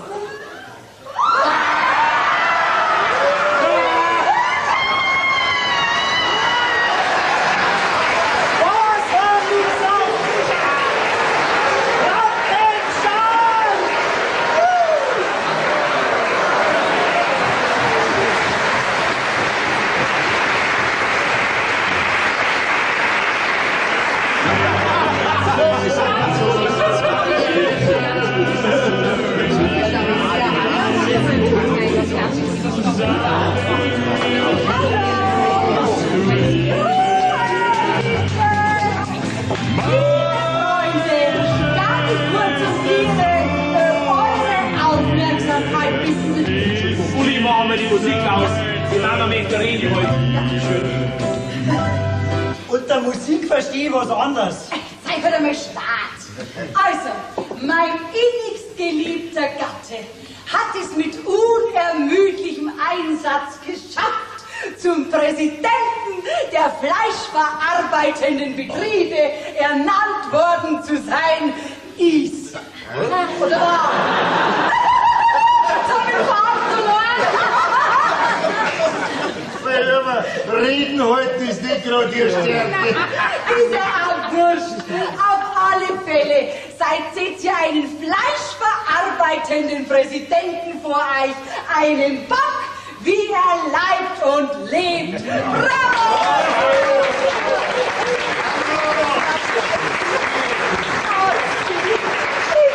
Gratuliere dir. Danke dir, Lilo. Also, liebe Gäste, Freunde des Hauses, ich bin jetzt fast ein bisschen gerührt, möchte ich sagen, ja. All das hätte ich nie geschafft, wenn mich meine Frau nicht immer so tatkräftig unterstützt hätte und mir mein Sohn, der Uli immer den Rücken so frei gehalten hätte. Danke dir, Lilo. Danke, Uli. Danke. Herr Doktor. Was ist? Alma, guck immer ran. Ja. Hallo? Ja, hier bei Präsident Dr. Bock. Moment, ich verbinde. Sehr gut, Alma. Hallo, bitte? Ach, übrigens, das große Buffet in der Kellerbar ist eröffnet. Ja, das ist ja wunderbar. Kommen Sie mit runter, Herr Staatssekretär. Da gibt's alles nur vom Feinsten. Aber gern, bitte. Halt, nehmt's mich mit? Bitte sehr. Aber selbstverständlich. Chrissy, komm, die Mama federt immer aus, wenn man da herinnen raucht. Sorry. Mensch, nicht einmal rauchen dürfen wir. Entschuldigt, der Konsul war ja was. Ja? Er ist in Liechtenstein festgenommen worden. Festgehalten worden, ja. Mein Lieber, sowas heißt man wirklich fett, gell? Die Claudia Schiffer hängt in Mallorca fest und der Mosi kommt ein bisschen später, ja. Ja, ja. Ist das eine Ausrede oder was? Eine saubere Ausrede ist das, da hast du wirklich recht. Ja, Also, ich gehe runter, gell? Das ist aber wirklich schade. Wo seid ihr? Konsul Weyer. Ist das nicht der Titelhändler, hä? Ah, der schöne Konsul mit seinem interessanten Lebenswandel. Der kommt auch? Ja, er wollte gern kommen, aber leider ist er halt verhindert, gell? Mei. Ja, leider, gell? Schade, das wäre mal ein interessanter Mann gewesen. Jetzt geht ja mir ein Licht auf. Drum bist du auf einmal Doktor geworden. Das hab ich dem Weyer zu tun, gib's zu. Na, also Ingeborg, du sollst doch da herin nicht so viel rauchen. Komm doch mit raus. Du weißt, die Lilo hat das nicht so gern, ja? Oh, ist kein Entschuldigung.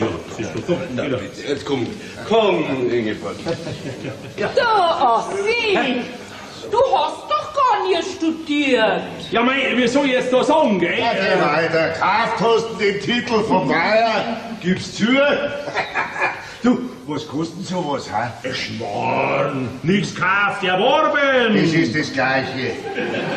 Wenn ich eine Kur kaufe, dann habe ich die auch erworben. Ja, also, wie viel hast du dafür hinlegen müssen? Hör auf, Mantel, ich hab nix gezahlt. Geh, hör doch auf. Über was hast denn du dein Doktor geschrieben? Oh, du, das war ein schweres Thema, war das, du. Das Ein glaub ganz ich. schweres Thema. Ja, war das glaube ich. Über das, was in die Wurst reinkommt, gell? Lass gut sein, Martel. Hä?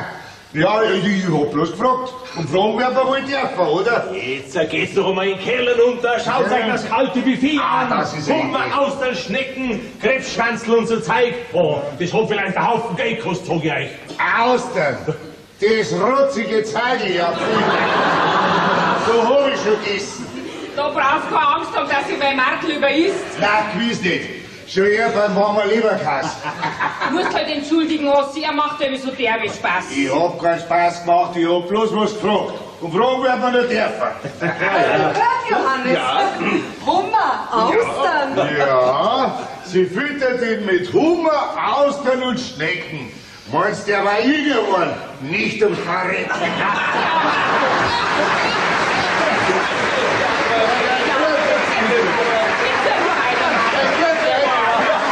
Johannes, der Martel ist immer für ein Scherz. Sehr originell, sehr originell. Mein Schwager. Was machen wir jetzt? Gehen wir, Bonsai. Geht nicht. Hey, möcht Fun haben. Ey, nach 12 wieder ziehen wir um die Häuser. Da rappelt die Pappel. Und bis dahin? Ein Uröd ist nix dagegen. Wir müssen wenigstens bis 12 bleiben. Aus die Maus. Ende im Gelände. Du geh, gleich zahlst 5 Mark in die Macho-Kasse. Mensch, ist mir fad. Ich weiß was, bei dem der nicht fad ist. Ey, weißt was? Ich zeig dir meine Briefmarkensammlung. Cool.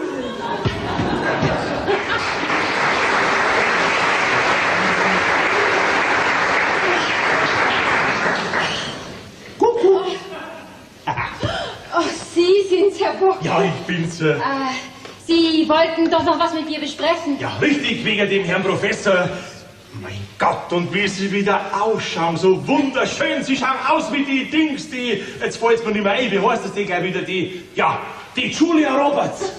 Ja, so schau ich bestimmt nicht aus. Nein, weil Sie ja noch viel schöner sind als die. Ach, Frau Rehbein, das freut mich jetzt schon sehr, Rehlein, dass Sie mit mir ins neue Jahr rutschen wollen. Sie trauen sich aber was. Ihre Frau kann doch jeden Moment kommen. Bis jetzt bin's bloß ich. Das ist doch überhaupt kein Problem. Ich meine, so kleine Gesten fördern doch bloß das Betriebsklima. Was meinst du, Alma? Weiß ich nicht, wir haben schon noch nie einen Arm genommen.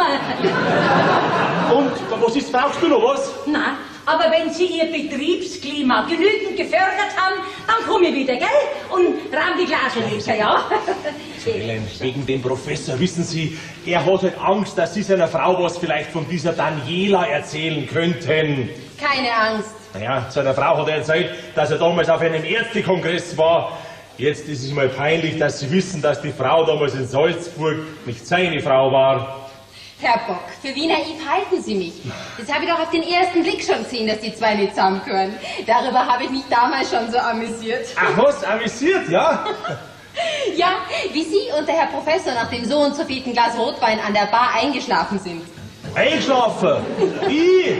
Das gibt's doch nicht. Wissen Sie es nimmer? Zuerst haben Sie mir von Ihrer unglücklichen Ehe vorgejammert und dass Ihre Frau Sie nicht versteht. Und dann sind Sie in der Bar eingeschlafen. Da hat aber der Herr Professor schon stundenlang in seinem Zimmer gepennt. Was gepennt hat der? Und weiter? Was war dann? Mein Gott, waren Sie betrunken? Ich habe Sie dann auf Ihr Zimmer gebracht. Sie wollten ja nur noch ins Bett. Ja, ins Bett, aber nicht allein. Ich wollte doch nicht allein ins Bett. Was war denn dann mit uns zwei? Was soll gewesen sein? Nix. Nix? Ja, gar nix. Und der Professor? Dem war die ganze Nacht furchtbar schlecht. Der hat die meiste Zeit im Bad verbracht. Das hat mir die Daniela noch erzählt. Ja, Johannes, du Angeber, du! Ja, mei. Naja, aber das war noch nicht die letzte Geschäftsreise. Das nächste Mal fahren wir ohne den Professor. Dann sind wir zwei Hübschen ganz allein, Rehlein. Ich möchte bloß wissen, was Sie haben. Ihnen fehlt doch nichts. Sie haben doch so eine tolle Frau. Haben Sie eine Ahnung, was mir alles fehlt, Rehlein? Schauen Sie, meine Frau ist in erster Linie Geschäftsfrau, wissen Sie. Aber die Herzenswärme, die Güte, die Liebe, eine wirklich Liebenden, die fehlt doch heute nicht. Wenn Ihnen was fehlt, brauchen Sie nur sagen. Vielleicht fehlt der Frau Rehbein was zu trinken. Nein, danke. Ich brauche heute noch meinen klaren Kopf. Du, Alma. Ja? Hast du der Christi einen Spiegel gesehen? Was denn für ein Spiegel? Ja, die Christi, die sucht ihren Ratz. Sie meint, der kann am ehesten bei dir in der Küche sein. Was ist los? Ja, nur kein Panik, Chef. Ey, der ist zahm und stubenrein. Also, wenn der Ratz nicht gefunden wird, dann gehe ich augenblicklich aus dem Haus. Aber vorher kümmerst dich noch um die Gäste. Oder fehlt dir vielleicht was? Mir nicht, aber er vielleicht, ha? Was soll denn mir fehlen? Haben Sie es schon wieder vergessen? Hm? Ja, er schaut nur dem alten Bob, den alten. Ha?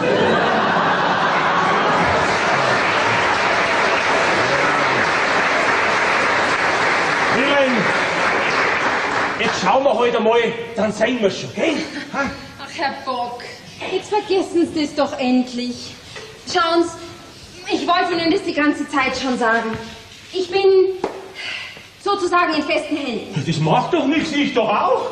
Und ich heirate nächstes Jahr. Ja, ich auch. Ich meine, ich bin doch auch verheiratet. Aber ich kriege ein Kind. Ja, ich auch. Was? Sie kriegen ein Kind und Sie wollen heiraten? Aber Rehlein, wen denn? Einen Mann natürlich. Ja, so natürlich ist es heutzutage nimmer. Ja, wer ist denn dann dieser Glückliche? Das werden Sie dann schon noch erfahren. Aber Rehlein, das können Sie mir doch nicht antun. Ah, Sie? Ich meine, das können Sie doch der Firma nicht antun, Rehlein, Herr Rehbein. Sie nehmen Ihre Babypause, wo bleibt denn in dieser Zeit dann ich? Ich meine die Firma. Da wird sich dann schon eine Lösung finden. Und außerdem, es ist ja noch nicht so weit. Ja, aber die Zeit, die vergeht wie im Flug. 9 Monate, die sind gleich vorbei. Ja, mein Lieber, der habe jetzt Bescheid gesagt, mein Lieber. Das tut weh, die war gut. Wo kommen wir denn da hin? Ja, unglaublich. Und die kriegt ein Kind, hat das Vergnügen und ich als Arbeitgeber, ich darf die Soziallasten dann tragen. Das ist wieder mal typisch. Überhaupt hast du die gesehen? Die traut sich und tragt das gleiche Kleid wie ich. Ja, ein sauberer Fetzen ist das. Du, die hat das bestimmt mit Absicht gemacht. Geschmarrn. Woher hätten die wissen sollen, was du heute für ein Kleid tragst? Überhaupt hast du noch gar nicht gesagt, wie dir das Kleid an mir gefällt. Ja. Sehr schön, wirklich ausgezeichnet. Hast du hinten auch. Mir ist der ganze Abend verdorben wegen dem Kleid. Ja, dann geh auf und zieh dich um, leg dich hin. Was? Nein, zieh dich um und leg dich hin, ist mir wurscht. Ach, übrigens, der Uli ist jetzt doch allein gekommen gehen. Ja. Hat er diesen Toni doch nicht mitgebracht. Ja, das hätte mir gerade noch gefehlt. Ja. Und vielleicht ein Loch im Kopf, du. Fehlt noch was, ha? Ja, Alma, richte mal die Säckkippe her, fahren Champagner auf. Ja. Es ist nicht mehr lang hin, bis Mitternacht. Ja, ist recht, Herr Doktor. Alma, lass doch einmal diesen blöden Doktor weg. Nein, Ossi, sie soll sich dran gewöhnen. Für was haben wir denn sonst das viele Geld ausgeben? Ich meine natürlich für das Buffet. erwarten können. Wo steckt denn der überhaupt? Der ist in seinem Zimmer mit seiner Rattenbändigerin. Das gehört sich doch nicht, wenn man Gäste hat. Gehen wir zu ihm und sagen, er soll schleunigst sich da heraus und blicken lassen, sonst ruck ich zusammen mit ihm, gell? Ich schau da mal runter in die Keller, da an, so wie andere. Flori? Flori! Ja! Das gehört sich nicht, wenn man Gäste hat, dass man sich ins Zimmer einsperrt. Was macht's denn überhaupt da drin? Kinder! Gott sei Dank, ich hab schon gemeint, ihr raucht.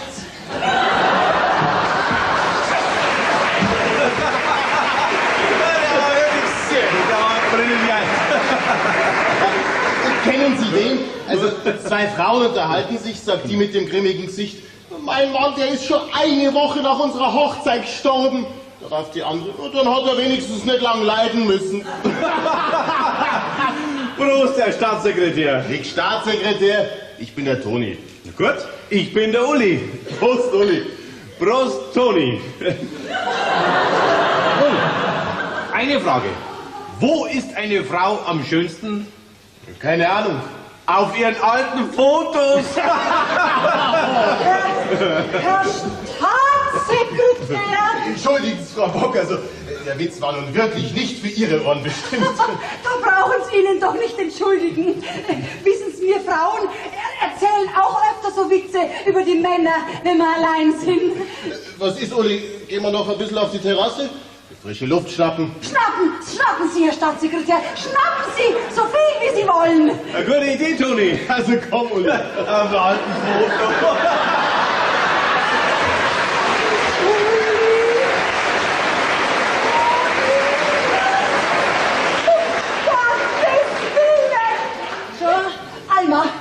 Alma, kommen Sie allein zurecht? Warum? Da hätten Sie mir helfen, ha? Daten. Ich gebe die Hoffnung auf. Alma, Sie kümmern sich jetzt um die Gäste. Ich habe mit meinem Mann unter 4 Augen was zu bereden. Ja, ich bin aber gerade gekommen. Jetzt geh ja schon. Ja, husch! Ich meine, da hat der alte Bock wieder einen Bock geschossen. Ach, ich krieg wieder meine Migräne. Oh, gut, dass du bald da bist. Es ist furchtbar. Eine gesellschaftliche Katastrophe. So, was ist, Toni? Noch ein Weißbier? Ja, bitte sehr, bitte gleich. Aber wir haben doch Personal. Einen Rotwein haben. Natürlich, Johannes. Alma! Immer, wenn man es braucht, ist nicht da. Johannes, komm, geh mit mir runter an die Kellerbar, gell? Ja, schön. So. Ja. Lieber Herr Staatssekretär, weil wir jetzt gerade allein sind, also der Vertrag mit dem Ministerium ist also bereits ratifiziert, signiert. Unterschrieben. Das auch noch, das ist sehr gut, sehr gut. Im neuen Jahr beliefern wir also die Kantinen vom Landtag und die übrigen staatlichen Einrichtungen mit unseren hochwertigen Produkten. Tja, so ist es. Ja, das haben wir nur Ihrer großzügigen Vermittlung zu verdanken. Nicht nur, natürlich auch der hervorragenden Qualität Ihrer Erzeugnisse. Ja, da habe ich immer allergrößten Wert drauf gelegt und es erfüllt mich jetzt schon mit Stolz, dass ausgerechnet meine Firma das Vertrauen der bayerischen Staatsregierung hat. Königlich bayerischer Hoflieferant, das hätte ich halt gern auf meiner Wurst gehabt. Also da sind es leider 100 Jahre zu spät dran, Herr Bock. Weiß ich doch, Herr Staatssekretär. Was anderes, wenn Sie vielleicht einmal ein bisschen ausspannen wollen. Ein Konjakerl? Ja, gern. Ja, Sie, wir hätten da ein Motorboot. Ein Motorboot? Ja, also ein 40er Apache, wissen Sie, ein sauberer Schlägel, ja. Eine kleine Yacht halt, nicht? In Saint-Tropez an der Côte, ja. Also, ich und meine Frau, wir würden uns sehr geschätzt fühlen, wenn wir Sie und Ihre Frau einmal vielleicht als Gäste bei uns an Bord begrüßen dürften. Danke, aber mit Frau ist da nichts. Dann macht ja nichts. Dann bringen Sie halt Ihre Lebensabschnittspartnerin mit, wie man so schön sagt. Ich lebe allein, Herr Bock. Auch kein Schand, gell? Hat auch Vorteile. Da kann man in fremden Wiesen grasen, ohne dass einem die Hauspolizei gleich einen Krieg erklärt, gell? Sie sagen jetzt. Prost.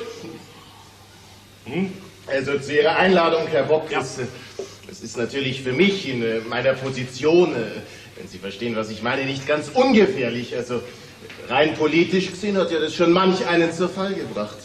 Ich sag nur Amigo-Affäre und so. Oh, Amigo-Affäre. Das war eine Sauerei damals, gell? Unglaublich, gell? Herr Staatssekretär, was anderes. Weil Sie doch einmal gesagt haben, dass Sie auch Kontakte nach Berlin und Brüssel hätten. Die habe ich in der Tat. Ja, da war's doch nicht schlecht, wenn Sie einer einmal auf höherer Ebene dafür einsetzen könnten. Ich meine, und zwar mit allem Nachdruck, dass ich, also meine Firma, auch die Bundeswehr und die NATO liefern könnte.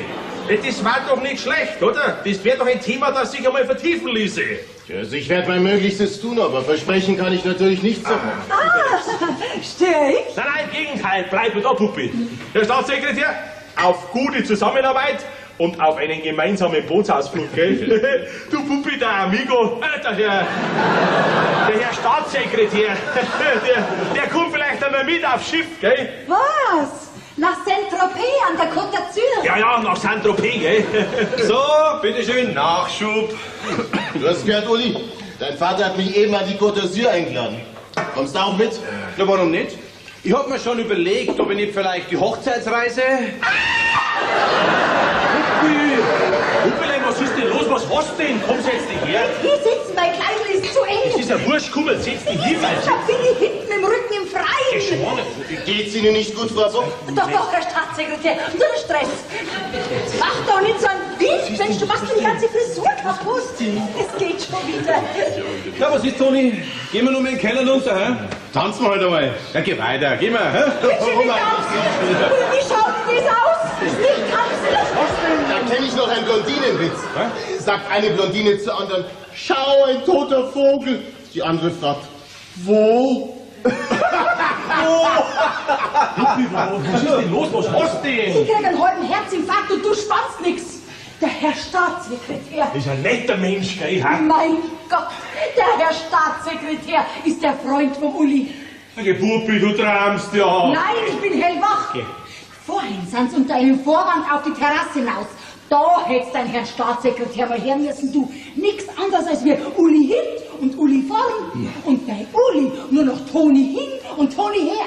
Hinter Uli. Wie lang waren die draußen? Ich hab's nicht gestoppt. Aber dann haben sie sich so frauenfeindliche Witze erzählt. Hey, das tun doch wir Männer alle einmal, oder? Und jetzt? Jetzt wollen sie miteinander tanzen? Nein! Ja, lieber, das ist eine Geschichte. Aber weißt du was, diesen Staatssekretär, diesen Toni, den zeige ich an. Ja. Jawohl, den zeige ich an wegen Kindsmissbrauch. Aber mal, bist denn du wahnsinnig? Erstens einmal ist der Uli schon volljährig und zweitens kannst du dann deine Staatsaufträge in Kamin schieben. Das wäre eine Katastrophe. Gerade jetzt, wo ich mit den Aufträgen so weit bin. Ja. Obwohl so schlecht war das gar nicht, wenn man das überlegt. Was? Das ist gar nicht so schlimm, dass die zwei so veranlagt sind.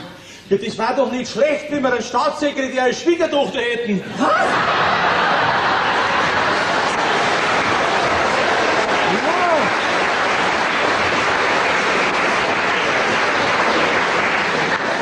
Bei der Verwandtschaft, da war es ja gar nicht ausgeschlossen, dass ich sogar noch mal Landwirtschaftsminister werden kann. So. Aber an das muss ich mir erst gewohnen, dass ich dann dem Staatssekretär, den Toni, seine Schwiegermutter, also sein Schwiegervater bin. Also, ich darf auch ganz gern mitlachen, wenn es mein Zustand erlauben darf. Was machen wir denn, wenn sich der Uli vor unsere Gäste zu seinem Verhältnis bekennt? Das darf unter keinen Umständen passieren. Puppi, du musst ihm das ausreden. Du musst ihm sagen, was das für Folgen haben könnte, gesellschaftlich und geschäftlich. Wieso denn ich? Du bist doch sein Vater. Ich bin sein Vater, natürlich bin ich sein Vater. Also gut, ich werde sagen, Uli werde sagen, wir sind tolerante Menschen, die Puppi und ich, nicht? Wir haben auch nichts dagegen, wenn du jetzt diesen Staatssekretär heiratest und die Lino und ich, wir werden auch euren Kindern gute Großeltern sein. Aber heute vor die Leute werde ich sagen, da holst du dein Mai. Warum kommt ihr denn nicht zu uns runter? Da steppt der Bär. Gell, Frau Wagner? Ja, der Uli und der Staatssekretär tanzen ein Lambada. Was? Sehr gewagt. Ganz in Ekstatik sind's. Ich muss natürlich wegschauen, sonst wäre ich rot. Aber das hat schon was, so was Erotisches. Was, die zwei Männer, die tanzen miteinander? Aber nein, mit der Frau Fuchsschwanz. Mit wem? Mit der Frau Rehbein. Ach, und ihrer Mann hupft umeinander und sagt, er probiert ein Was heißt, der probiert am Breakdance? Der hat nur zu viel gesoffen. Ja, ich wollte, mein Marco war auch so sportlich. Aber der war als der Junge schon so schwerfällig wie ein Elefant. Ich schau mal in den Keller runter zu den Herren und zu der Frau Rehbein, gell? Also Lilo, das Buffet ist wirklich einmalig. Danke. So was Gutes habe ich schon lange nicht mehr getrunken. Ja, also wirklich, Lilo, ganz exklusiv. Ja, der Martel war da nicht so begeistert. Nicht? Ja, weil er halt so ein Extra Sierra Madre del Sur. Sierra Madre. Madre, kommen Sie zu uns. Also der Heringssalat war wirklich superb. Also in Heringssalat könnte ich mich reinsetzen. Ja, geh weiter. Ja, da darf er für einen einen kleinen Schüssel klauen, wenn ich einer so schaue, gell? Martel, jetzt hörst du aber auf. Ja. Sehr stark. Scheinbar muss man sich mit dir müssen schon entschuldigen, Frau Graf. Aber mein Modus ist ja so eine Klache. Aber nein, ich verstehe doch Spaß. Ja. Haben Sie auch vom Buffet probiert, Herr Wagner? Ja, mir gangest. Ich mein, mir gingest, wollte ich sagen, gell? Das bisschen, was ich esse, das kann ich leicht trinken. Mein Gott, Martin, du sollst aber doch nicht so viel trinken. Na, geh ja doch auf. 5 halbe Weißbier und 4 Cognac sind ja für einen alten Stammtischler wie mich gar nichts, oder? Frau Dr. Bock, ich bräuchte einen dringend. Ich komme. Du müsst mich kurz entschuldigen.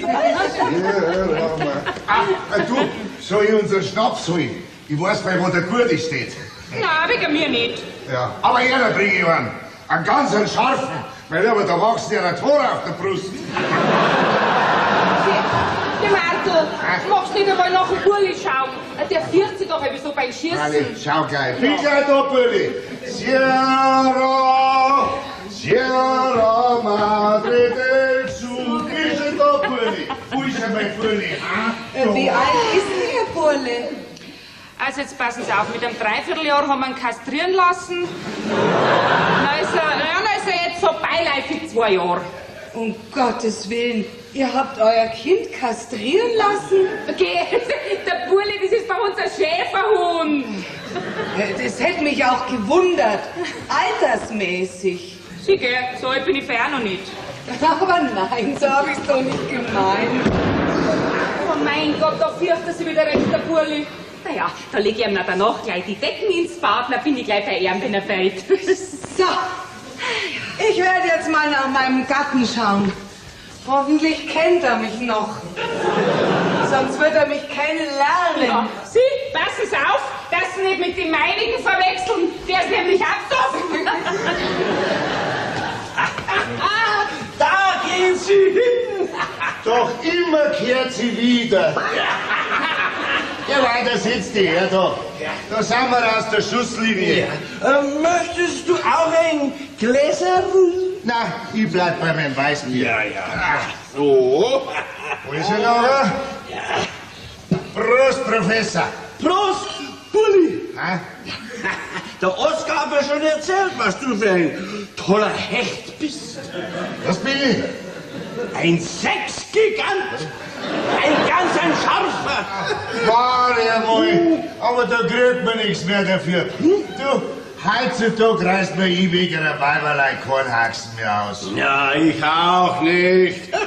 Ich habe jedoch immer noch jede Menge Chancen bei den Frauen. Okay. Ja. Die Jungen zum Beispiel, die fahren ja voll auf mich ab. Ja, da wird immer noch was gehen, wenn ich es drauf anlegen würde. Ja. Du, jetzt schaust mal die junge Mädel.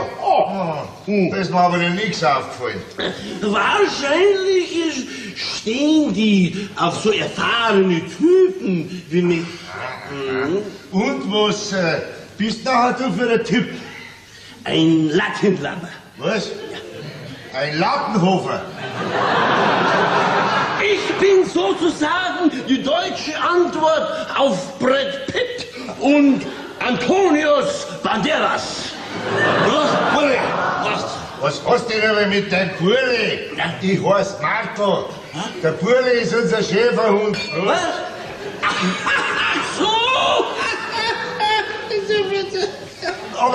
Fall schon ein Hund. Aber einer mit 2 Haxen. Sozusagen ein falscher Hund. Lieber, du bist ein ganz schön Psuffer, Professor. Geht was ab, die Herren? Ja, du gehst und so, Palmer. Kommen Sie, setzen Sie sich zum schönsten Mann. Wo war der?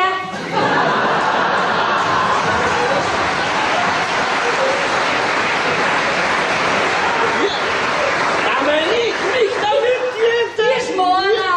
Aber mir hätte der Herr Wagner besser gefallen. Ach, Frau Alma, ich liebe Sie. Oh. Ja, was glauben Sie, was wir für ein schönes Paar werden? Was steht ich denn mit Ihnen? Es wäre für Sie eine unvergessliche Nacht. Na, Sie sind kein Mo für eine ganze Nacht. Na, Sie sind ja schon in der ersten Stunde müde.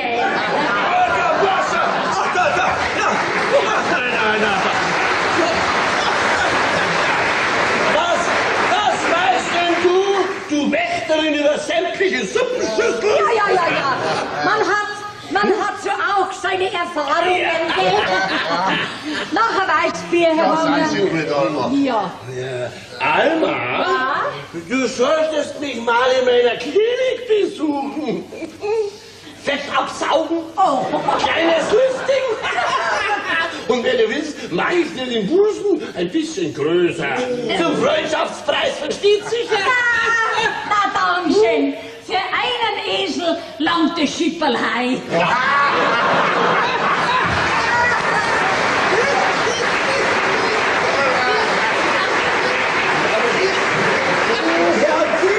Hier könnte ich das Fett vom Bauch absaugen. Du, was heißt da Fett, hä? Das ist ein oberbayerischer Waschbrettbauch, gell? Also ich würde sagen, das ist ein Haxenfriedhof. Na gut, dann saugst du mir ab. Du, aber wie ist denn das? Zahlt das nachher die Krankenkasse? Ja, oder der Denkmalschutz? Ich mein, für Fassadenrenovierungen gibt's doch Zuschüsse, nicht wahr? In letzter Zeit werden jetzt auch oft Vergrößerungen im Intimbereich der Herren vorgenommen. Ja, verstehst? Ja, verstehe. Ein sehr komplizierter Eingriff. Also, bei Bedarf Anruf genügt, Bulle. Auf los geht's los. Oh, hab ich keinen Bedarf. Wenn, dann brauche ich einen Termin für eine Verkleinerung.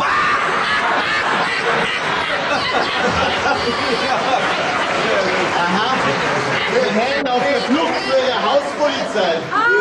Ihr weißt, Bier, Herr Wagner. Herr Professor, Ihre Frau, wo? Hat nach Ihnen gerufen.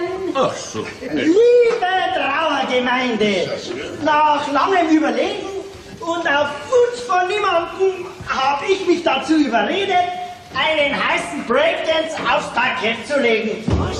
Wie liegt er aufs Parkett? Flicki. Grüß Sie, Hardy Scheinlein! Hey, das Groove wird Zeit!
Also hervorragend, das ist ja direkt Hochleistungssport. Und ich habe eigentlich gemeint, das Breakdancen, das ist bloß so ein Rumkasperl.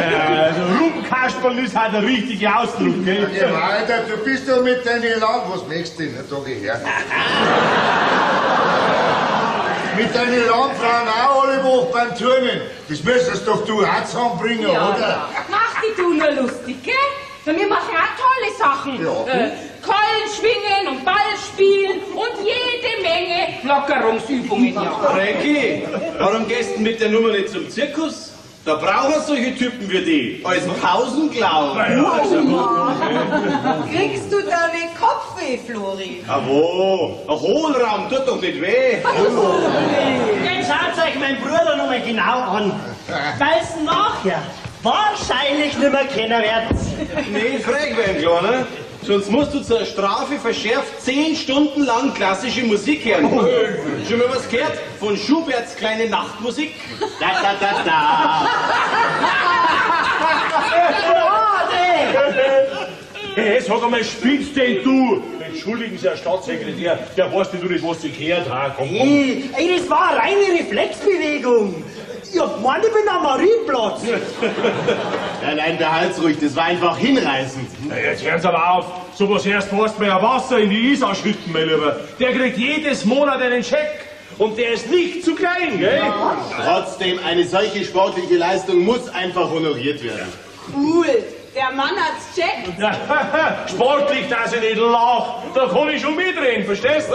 Ja, ich war schließlich der größte Rock'n'Roll-Tänzer zwischen Giersing und Hainhausen. Und nix, 10-mal habe ich meine Partnerin über die Schulter und Hüfte geschwungen. Ja. Ich habe immer Lust gehabt. Christi ging es einmal her, das zeigen wir dir nicht. Pass auf deine Bandscheibe auf! Geh weiter, hopp! Da war Babaluna, da war...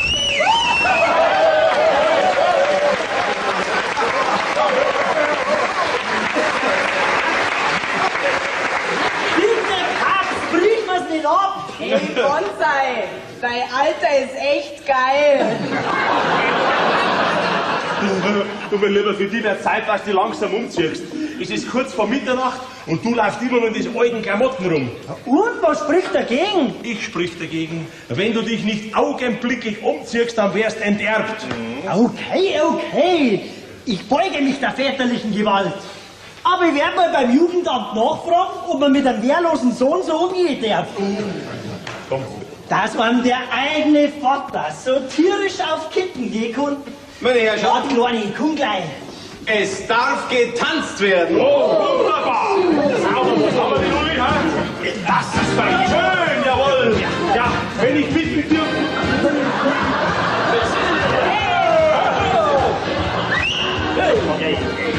Wow. Ossi! Ja, nein, ich kann nicht, Lilo, mein Bahnschein. Ui. Schirmer! Eng und ziemlich, mein Lieber. Da fang ich an zu schweben.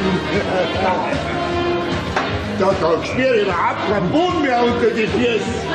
Kunststück, Sie stehen ja auf den meinen. Was? Oh, Entschuldigung. Uli! Wenn ich um 30 Jahre jünger wäre, ich lasse den nimmer aus. Jetzt tanzt er wie ein Irrer und wenn ich mit ihm tanzen will, hat er Herzbeschwerden. Hier der meinige. Schaust du nach oben und du hängt an der Rehbein. Da wird ein Ratz am Brot. Alma? Ja? Sie können sich jetzt um den Champagner kümmern, ja? Gut, Herr Doktor. Aber ansonsten. Ja, wunderbar, gell? Genau die Musik. Ist das echt fett, Opa? Du benimmst dich wie ein 18-Jähriger. Mit dem Aussehen von einem 80-Jährigen. Man möchte nicht glauben, wie 2 Flaschen Wein einen Menschen verändern können. Ich hab keine 2 Flaschen getrunken. Ja, du nicht, aber ich. Hey, holt eure Mädels fest. Keine kann meinem Body widerstehen. Ja, einer von den kalifornischen Traumbuben. Ein machen Sie sich keine Hoffnungen. Ich bin schon in festen Händen. Du, wann kommt jetzt der Body? Sag mal, bist du wahnsinnig? Du kannst doch nicht heute Nacht vor die Gäste ums Haus. Weißt du nicht, was sie gehört? Ey, sorry, Paps, aber in der Badwanne, da schwimmen die Viecher rum. Ich muss doch in die elterliche Nasszelle. Da gibt's keinen anderen Weg. Grüß dich, komm, wasch mal den Buckel. Hey, geht's mal 5 Minuten. Voll Grasser!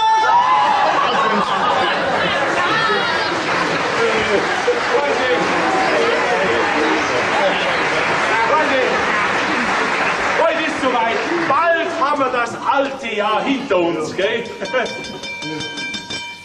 Liebe Gäste, Freunde des Hauses. Gottes Willen. Noch kurz vorm Jahreswechsel möchte ich... Uli, bitte lass bleiben, Uli. Ich bitte dich. Schau, es gibt so viele Spießer, die für sowas vielleicht kein Verständnis haben. Ja, denen kann ich auch nicht helfen. Aber deswegen kann ich doch trotzdem meine... Uli, bitte, Uli, lass bleiben. Uli, die Lilo und ich, wir haben uns ja bereits damit abgefunden, weißt du, wir sind tolerant. Der Staatssekretär ist wirklich ein netter Mensch, aber bitte lass bleiben, bitte. Ja, das weiß ich doch schon. Ja, aber deswegen kann ich doch trotzdem... Das war das Wenigste. Aber ich gehe in die Isar. Ja, ich gehe mit. Aber erst im Sommer, da ist das Wasser wärmer. Was ist jetzt los? Ich möchte meine Verlobung mit... Oh, Schicksal, nimm deinen Lauf. Ich gebe meine Verlobung bekannt mit Antonia Rehbein, der Chefsekretärin unserer Firma. Ja. Was ist los? Antonia! Ja, ihr habt's doch nichts dagegen, oder? Na, mir ist ja jede recht, wenn's bloß eine Frau ist. Mit meiner Rehlein, ich meine, das trifft mich aber jetzt schon sehr hart, muss ich sagen. Sehr hart trifft mich das. Aber wieso denn, Ossi? Dann brauchst du wenigstens keine Sorgen mehr machen um die Frau Rehbein, gell? Dann ist wenigstens nicht mehr so allein in der großen, fremden Stadt. Was? Sie haben sich Sorgen um mich gemacht, Chef? Das habe ich ja gar nicht gemerkt. Ja, ich schon. Das ist doch selbstverständlich, dass man sich um das Wohl seiner Angestellten sorgt, nicht wahr? Natürlich ist das selbstverständlich. Nur hab's ich nicht zu spüren bekommen. Nur mit den Hausangestellten haben wir immer Ärger. Alma, kümmere dich um die Gäste. Was ist jetzt schon los? Sag mal, wer spitzt denn du? Wie oft haben wir gesagt, ein Auftritt am Tag gereicht? Ich bitte dich, Flori, mach diese schauderhafte Musik aus.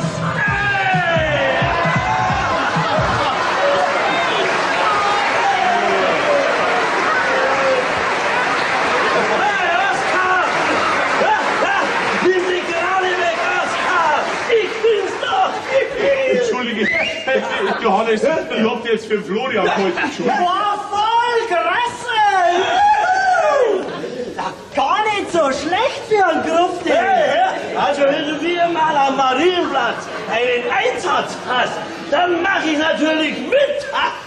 Okay, Partner, kriegst du bei uns ein. Aber die Kohle, die bleibt beim Chef. Ja, Logo! That's life! Ja, ich habe es satt, immer nur Brüste zu vergrößern, Nasen zu verkleinern, das Kinn zur Stirn ziehen. Ich scheiß auf die ganze Schickimicki-Gesellschaft. Ich kaufe mir eine Harley und trettere durch die Staaten.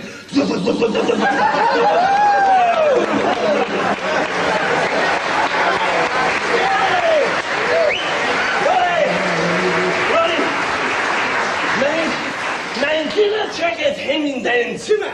Es gehört dir. Deine Klamotten sind ja echt ein Geilheit. Endlich schaust du mal wie ein Mensch aus. Sag ich doch. Nein, nicht du, mein Bub, Manni. Seit deiner Firmung habe ich dich nie mehr mit einem Anzug gesehen. Hey, was hängt denn dir da raus? Was denn? So viel Geld gibst du für einen Anzug aus, den der Bub wahrscheinlich nur einmal in seinem Leben tragen wird. Wahnsinn! Wie geht's denn hier mit meinem Erbe um? Hey, der Countdown läuft! Die Nachbarn sind ja schon voll im Einsatz! Jetzt bleibt Herrschaft, so kannst du nicht gehen. So Kleinigkeiten sehen wir Männer nicht. Das weiß ich schon. Ein Dreck seht ihr Männer ja auch nicht, gell? Da habt ihr ja nie Augen dafür. Aber wehe, es geht auf der anderen Straßenseite eine Frau. Da seht ihr schon von der Weiten, ob die einen BH anhat oder nicht.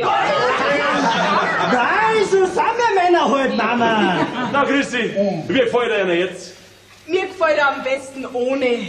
Was ohne? Ja, barfuß bis zum Hals. Diese Jugend heutzutage, gell? Also, Fräulein, in Ihrem Alter, da habe ich an sowas noch gar nicht gedacht. Da habe ich immer nur geflickt und gelesen. Ja. Und für Männer habe ich mich noch gar nicht interessiert. Oh, Puppi, das glaubt dir kein Mensch, nicht einmal ich. Ja, Freunde, Geist Pfeife, Geist Hey. Bock! Moment, Bock Junior? Baby Bock? Staatssekretär Sechmüller? Dr. Bock! Graf? Wer sind Sie, der Graf Bock? Was? Wer ist da? Der Sekretär vom Herrn Mooshammer? Ja, Mooshammer. Was ist los? Was hat der Anruf für einen Grund? Ja, was braucht er für einen Grund? Was ist los? Ah, die Daisy ist verschnupft. Ah, sei alt ist krank geworden. Entschuldigen Sie. Dann sagt der Herr Mooshammer viele Grüße. Ja, wenn er nicht kommen kann, vielleicht klappt es dann nächstes Jahr, gell? Jawohl, einen guten Rutsch und viele Grüße und gute Besserung an seine Daisy. Ja, von uns auch gute Besserung für seine Frau. Die Daisy, das ist doch nicht seine Frau. Ja, ich gratuliere euch recht herzlich. Mei, ihr seid wirklich ein schönes Paar. Genau wie selbst mal ich mit meinem Seligen. Ja, also ich gratuliere auch recht herzlich. Da die beiden herzlichen Glückwunsch. Uli, alles Gute zur Verlobung. Siehst Puppi, schon damals, wo ich die Frau Rehbein als Sekretärin eingestellt habe, da habe ich mir schon gedacht, so stelle ich mir mal meine Schwiegertochter vor. Okay? Uli, wenn du gestattest, dann werde ich dein Rehlein küssen, ja? Ja, ich glaube, das wird das erste und letzte Puzzle gewesen sein, ha? Jetzt, wo du mein Schwiegervater bist, bin ich nicht mehr so kleinlich. Herr Doktor, ich glaube, das war der letzte Bock, den Sie geschossen haben. 10, 9, 8, 7, 6, 5, 4, 3, 2, 1. Prost, Neujahr! Prost!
Damals noch das Glück.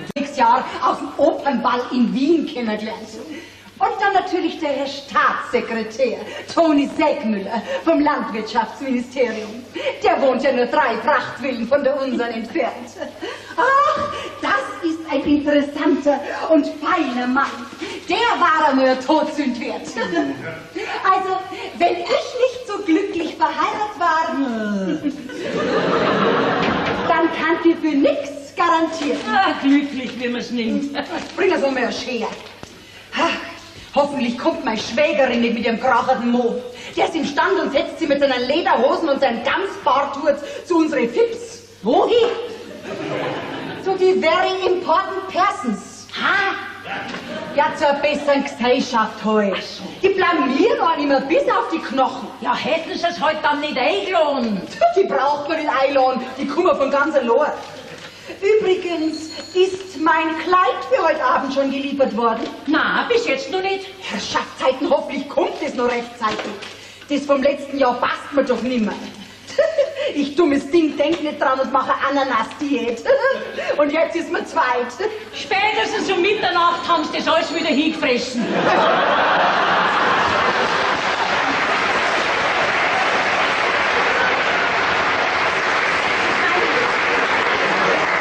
Ich mein hingefüttert.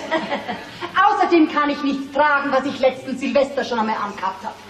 Die diesjährige Silvesterparty muss sowas werden wie ein Event. Verstehst du? Das muss alles bisherige in den Schatten stellen. Da muss man noch tagelang, was heißt monatelang davon reden. Unter uns Promis. Da. Was ist denn das? Lesen Sie es ruhig. Dr. Oskar Bock, Präsident der Fleischverarbeitenden Betriebe Bayerns. Ha? Mein Mann ist zum Präsidenten ernannt worden. Ist das nicht schön? Ja, da verreckst.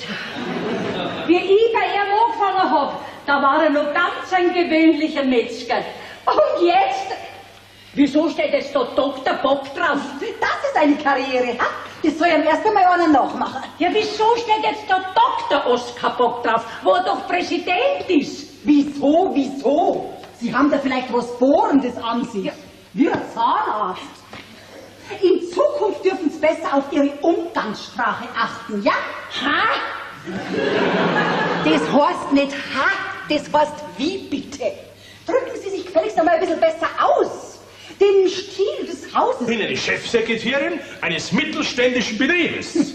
Meine Frau mit einem tadellosen Aussehen. Tja, das glaube ich dir aufs Wort. Ich meine, immer tadellos aussieht und geschminkt ist, nicht wahr? Und immer sehr adrett angezogen ist. Also, ich weiß gar nicht, was du gegen die hast.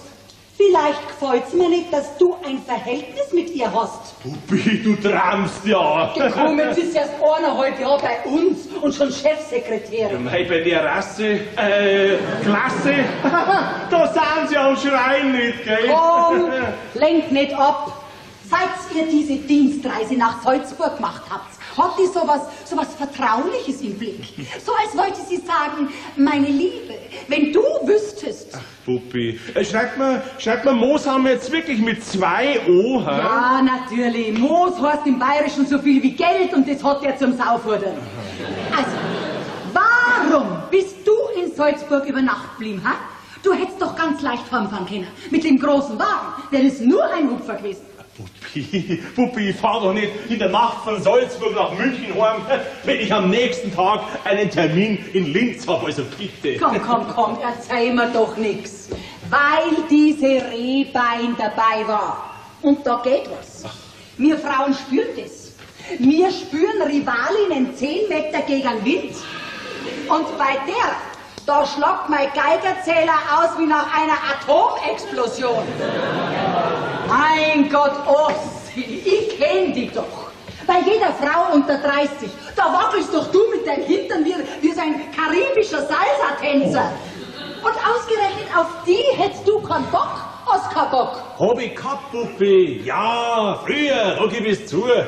Da hat's keine gegeben, die mir widerstehen konnte. Ich meine, die meinem Charme widerstehen konnte. Ach, aber heute interessiert mich das nicht mehr, weißt du? Heute glaubt mir das, wenn ich das Gefühl habe, dass ich bei einer landen könnte. Ich will doch gar nicht mehr landen. Na, weißt du, ich komme jetzt in das Alter, wo ich gerne mal eine günstige Gelegenheit verpasse. Sehr komisch. Da, ruf's an und sag ab. Aber Puppi! Ja, du hast es in der Hand. Sie oder ich? Ja, wo feierst denn dann du, Silvester?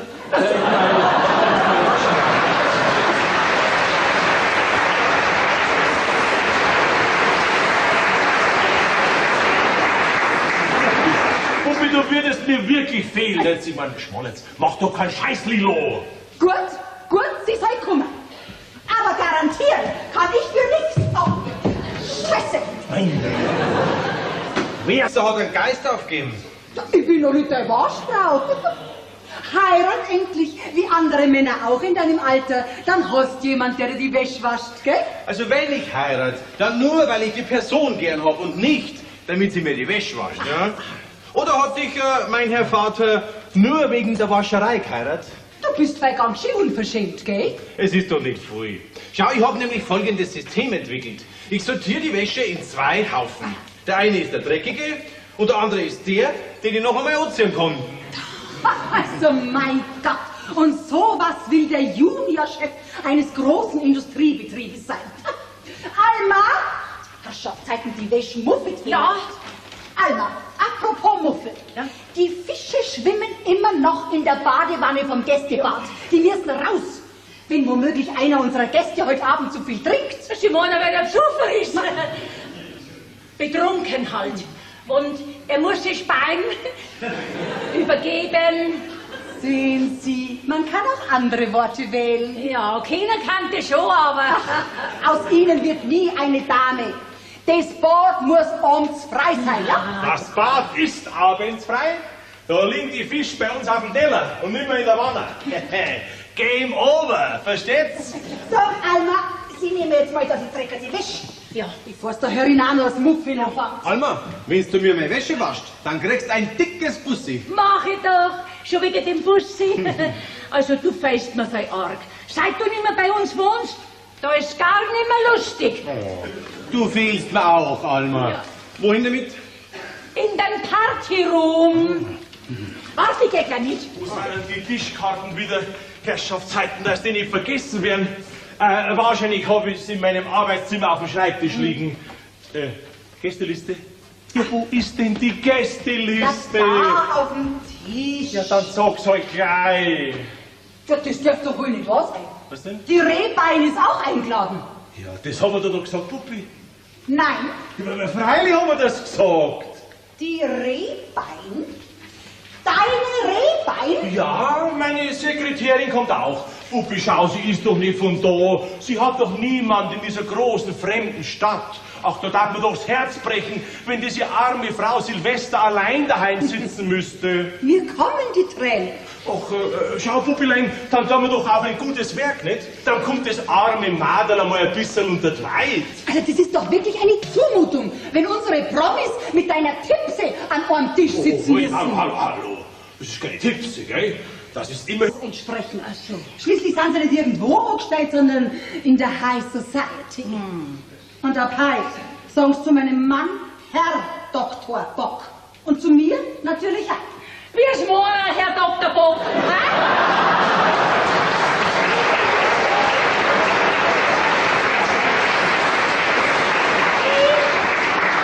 Wie bitte, Schopfer?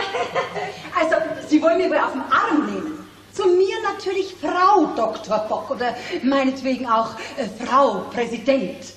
Jetzt steigt ja doch nicht immer dümmer, als wir sind. Ja, entschuldigen Sie, Frau Präsident, aber jetzt weiß ich immer noch nicht, wieso er auf einmal Doktor geworden ist. Mein Mann hat diesen Titel... Haft! Sowas hat er Gott sei Dank nicht nötig. Nein, er hat ihn im Internet gemacht. Das haben Sie ja sicher bemerkt, dass er in letzter Zeit öfter am Computer gesessen ist. Freilich, ich hab mir schon gedacht, jetzt schaut er einmal den alten Boko. Ich meine natürlich den alten Herrn Dr. Bock. Jetzt schaut er sich schon die 6 Seiten vom Internet an. Also, weil Sie schon was vom Internet verstehen. Verstehe ja ich kaum. Naja, Sie werden es eben nie begreifen, auf was es ankommt, wenn man den Weg nach oben eingeschlagen hat. Oh. Scheiße! Oh. Frau Dr. Bock! Mad Money natürlich. Oh mei, oh mei. Die werden nur öfter stolpern auf den Weg nach oben. Hallo Alma, grüß dich wohl. Hallo Alma.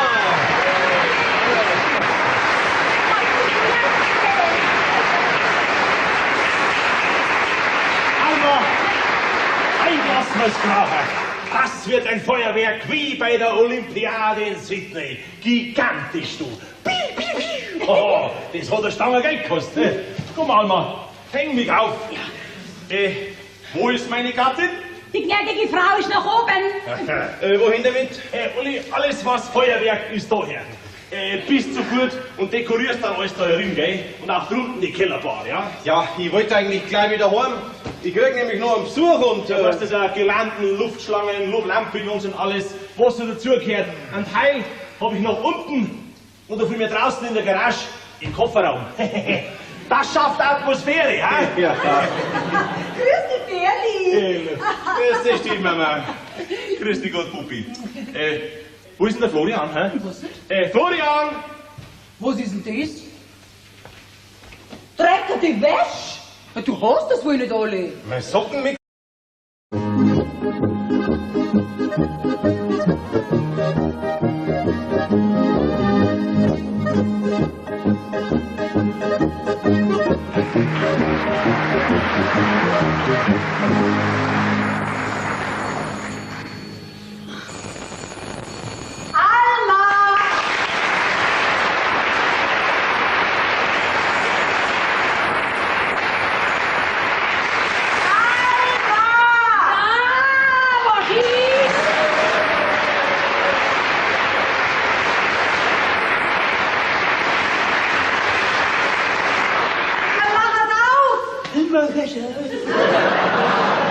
Herrschaftszeiten, alles muss man allein machen. Für was hat man denn Personal? Oh, Gottes Willen, das war mir jetzt gerade abgegangen. Das ganze Haus voller Gäste und ich verletzt. War bloß die Post. War bloß die Post. Ist was? Ich kauf jetzt mit beinahe. Ha?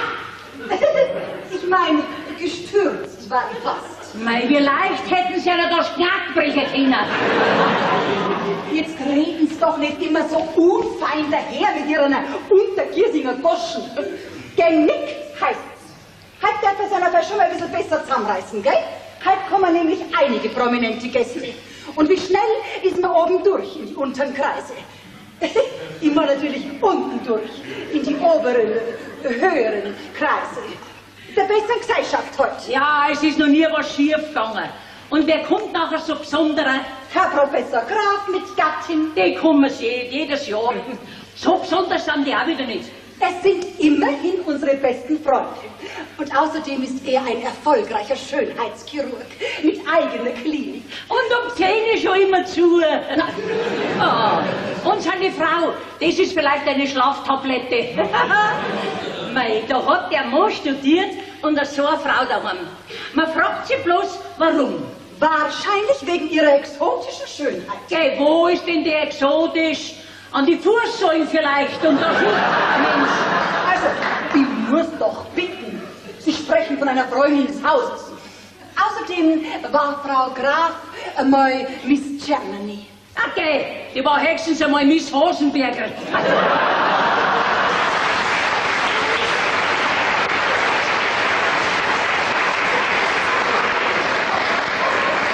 Außerdem kommen noch einige prominente Gäste. Fips heute, so wie mir auch. Mehr verrate ich noch nicht. Zwei davon haben wir vor